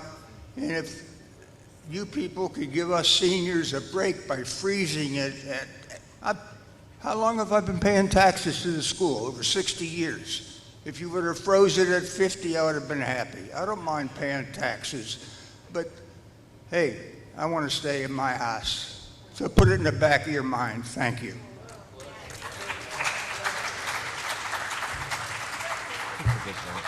Thank you, Mr. Gaynor. Is Mr. Doug Webster still here? I do not see Mr. Webster. Okay. I did promise that the gentleman down here would be able to speak. Oh. Okay, you own it, you're a taxpayer. Hello, my name is Colleen Cardamone, and I live in Monroeville. And I want to thank everybody for being here today and showing how much we all care about our community and our children. And I just want to especially thank the board members, because I've never been to a board meeting, and I apologize. I am going to be more active and be here at these meetings. You guys takes a lot of patience to be up there, because just sitting here in the audience and hearing people, adults, not behaving like adults is really disheartening when we say that we're responsible for our children, but we can't be responsible for ourselves and control ourselves. It's certainly okay to disagree, because we can agree to disagree. That's part of being adults. But I would just like to reinforce that we are all here for the same goals. What are the goals of the community and the school board? They are the same. We're in this together. We should not be fighting against one another. We should be saying each other's opinions and taking the time to process and respect them, instead of coming in with our own agendas and just what we want to say. if you see my paper here, I came with things I wanted to say, but then I listened carefully to each and every person instead of just having my own agenda.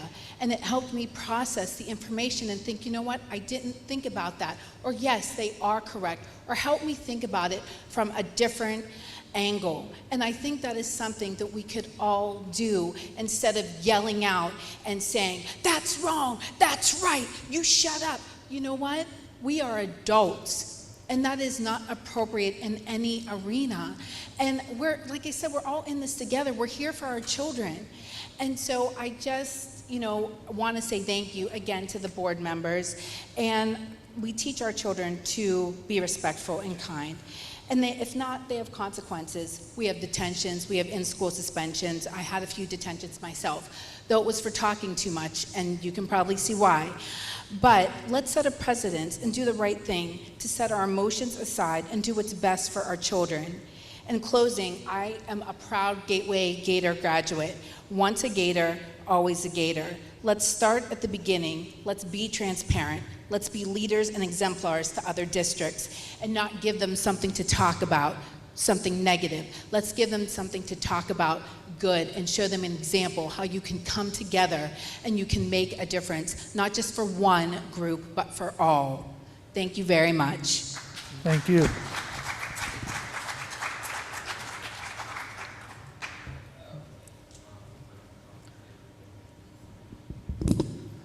Thank you very much for this opportunity. I guess last but not least, I don't envy you guys' job at all. I think you're doing a great job in spite of the hectic situation. Sir, Yes. just really quick, since you're speaking, can you just state your name and address? I'm for the record? sorry. I thought I did. My name is J.T. Thomas. I've been in Monroeville for 45 years as a resident here. I've had 6 kids to go through the Gateway School District. I have a granddaughter going through junior high. Yeah, 9th grade this year. Okay. One thing I'd like to say here in terms of one of my concerns is that most of you have not experienced racism. Most of you have not had dogs, water hose, feces thrown in your face. Most of you have never walked into a classroom and you was like the fly in the bowl of milk. Most of you have went to a university and was the first African-American football player at Florida State University. And when I hear earlier racism doesn't exist in America, it does. Now, is everyone in America racist? Of course not. And critical race theory is nothing new. It was the scholarships and tenets of the civil rights movement in the 60s. They didn't call it that. And these was the mindsets and theories of Dr. King, Sojourner Truth, Frederick Douglass, W.B. Du Bois, so it's nothing new. Now, a lot of you just heard of critical race theory within the last maybe 6 months. You know nothing about it. And critical race theory, for you that don't know, is nothing but an assessment, or I guess I'll call it an interrogative about the racial, the social, political, and legal constructs in America. It's a system in terms of how we work. And in the civil rights movement, we use that to identify how do we create strategy for equality. That's what it is. It has nothing to do with disparaging white kids, make them feel bad. It has nothing to do with black kids feeling bad. It has to do really about telling them American history, which none of you have been taught American history because we don't teach American history. There's a facsimile of it that's being taught, but it's not American history. And last week I was very disappointed. Someone brought in, we know who they were, a black minister, and it was really a minstrel show. And what he did, I guess he was pandering racism, because I was there, to make some white folks feel comfortable, and he was entertaining them with racial suppression. That's what it was, and it was appalling. And some of you may not agree with that. But what I'm saying here, racism in America is a hard issue. You're not going to legislate it. You're not going to policy it out, and it does exist. And if you think it doesn't exist, you're trying to put 5 gallons of crap in a 3-gallon bucket, because it does exist. And How we're going to do it is change your heart. And that's a spiritual thing. We was legislated, and all this garbage here, postponing it, putting up a resolution or proposal that you don't explain what it is. To me, in my experience, I've seen this game. It's deja vu. You know, it's kind of like watching a Steeler game. I don't look at them. It's deja vu. I've seen it before. I know the play. And I see the play here, and the reason I'm speaking now because it's very disgusting, because a lot of you don't see the play. It's nothing new here, okay? The game has not changed at all. And this is a game that you shouldn't be playing with our kids, with this community, and the politics here is ridiculous. And what a lot of you need here is not a policy, not a proposal, not an agenda. You need a heart change.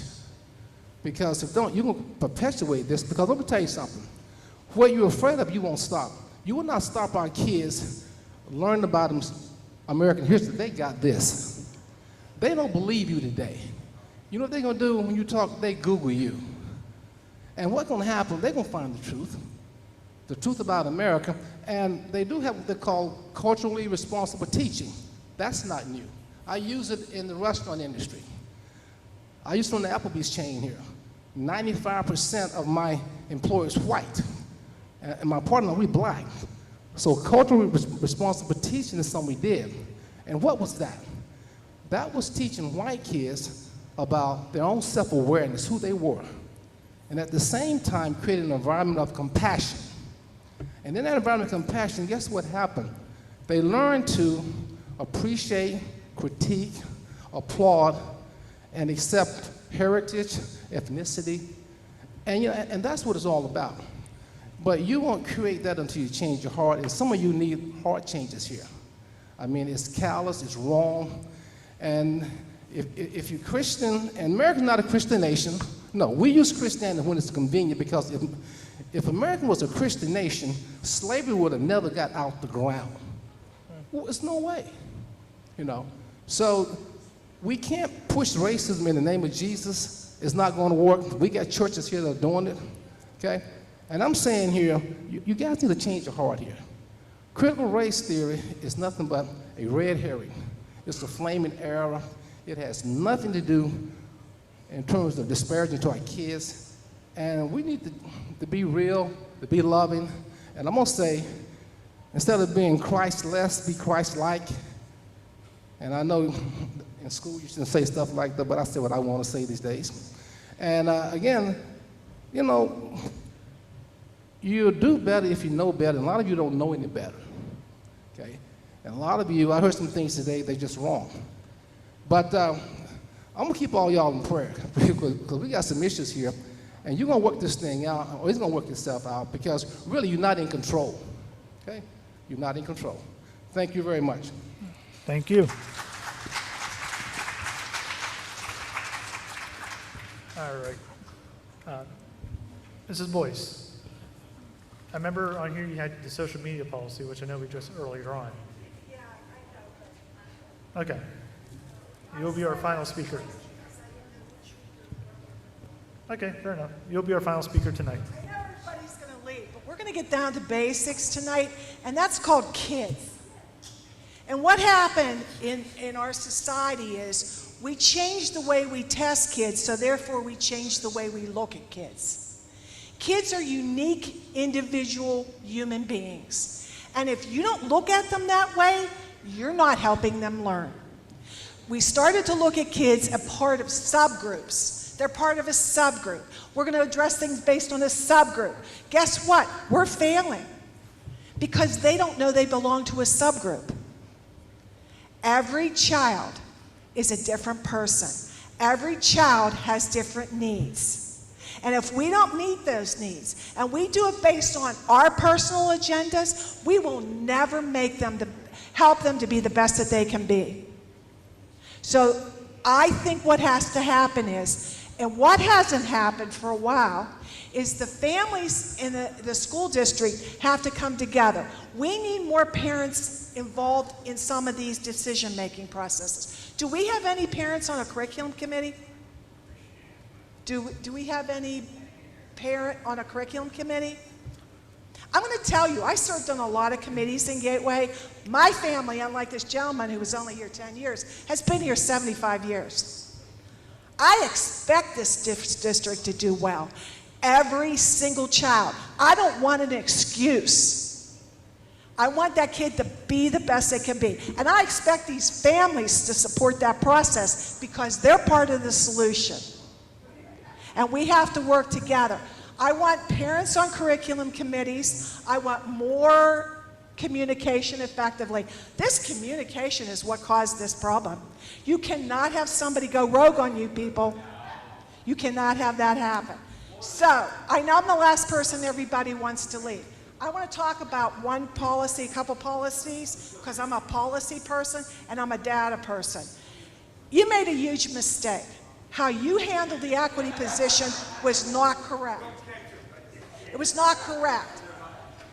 Under no circumstance, and there should be a resolution that you cannot change administrative structure of the Gateway School District without having a discussion related to job description and associated costs prior to you voting on that position. That is bad business, people. And you're in the business of spending our money. You should have a resolution like that. I will send you this again because I know you're getting tired and I'm the last person, but that has to change. You didn't handle that right. It was all wrong. When you wanted that position, we should have had that job description. What you did is, we're paying for people to do that stuff that's on that job description. I'm paying twice, we're all paying twice. That gentleman who asked at 92 about his taxes, he's paying twice for these people to do that job. They're doing that job already. Why did you not consider that fact?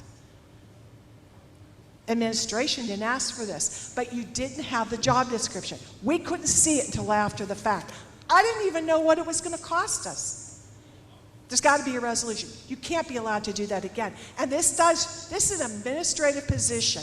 What I want to see for these kids, I want to see one-on-one support where somebody comes in, and you're doing that. Administration done that. They've added paraprofessionals because if you don't help them one-to-one, it doesn't matter how many administrators you have. If you don't have someone sitting next to that child that needs support, then they will not get what they need.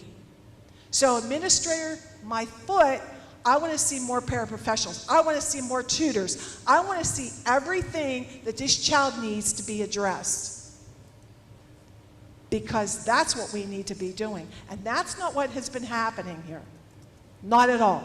We've played all kinds of other games, but we haven't looked, what does that child need? Administration has. I had to ask administration, do we still have math labs? Because I didn't hear that from any of you. I never hear these kind of conversations. I used to hear them in Gateway. We talked a lot about curriculum. We had school board members that would go in and spend hours looking at curriculum, and then they would sit there and to have a discussion about what were we purchasing. How many of you actually go in and look at this stuff before you approve it? I know some people do. I've heard Susan. Every single curriculum should be looked at you before you approve it. Why would you buy a car if you didn't test drive it? It's the same principle. It's the same principle. As a matter of fact, here's the deal.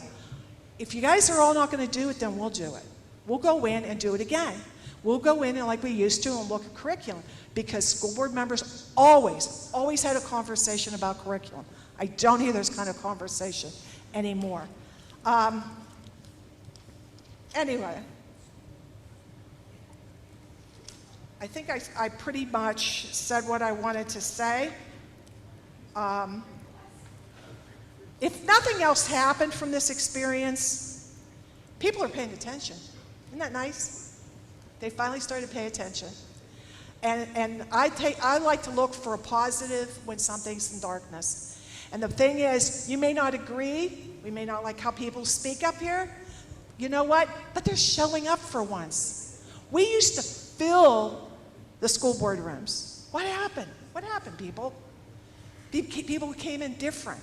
Well, if this is making them wake up and want to support the schools and want to find out what's going on, that's not a bad thing. Now let's take that energy and let's do something constructive. Let's get these people on committees. Let's have some committees like we used to have where the public was involved. Because you know what? 9 of you represent us, but it's not just your school. It's our school. And it's our kids, and it's our money. And we want a little say in what you do. We don't want it always to be, I want to hear a conversation. I want to hear something different. I want you to mix it up. I want it to be 6-3 or, you know, some configuration other than 5-4, 5-4, 5-4. That's got to stop. It's got to stop. So we will be back. We are not leaving.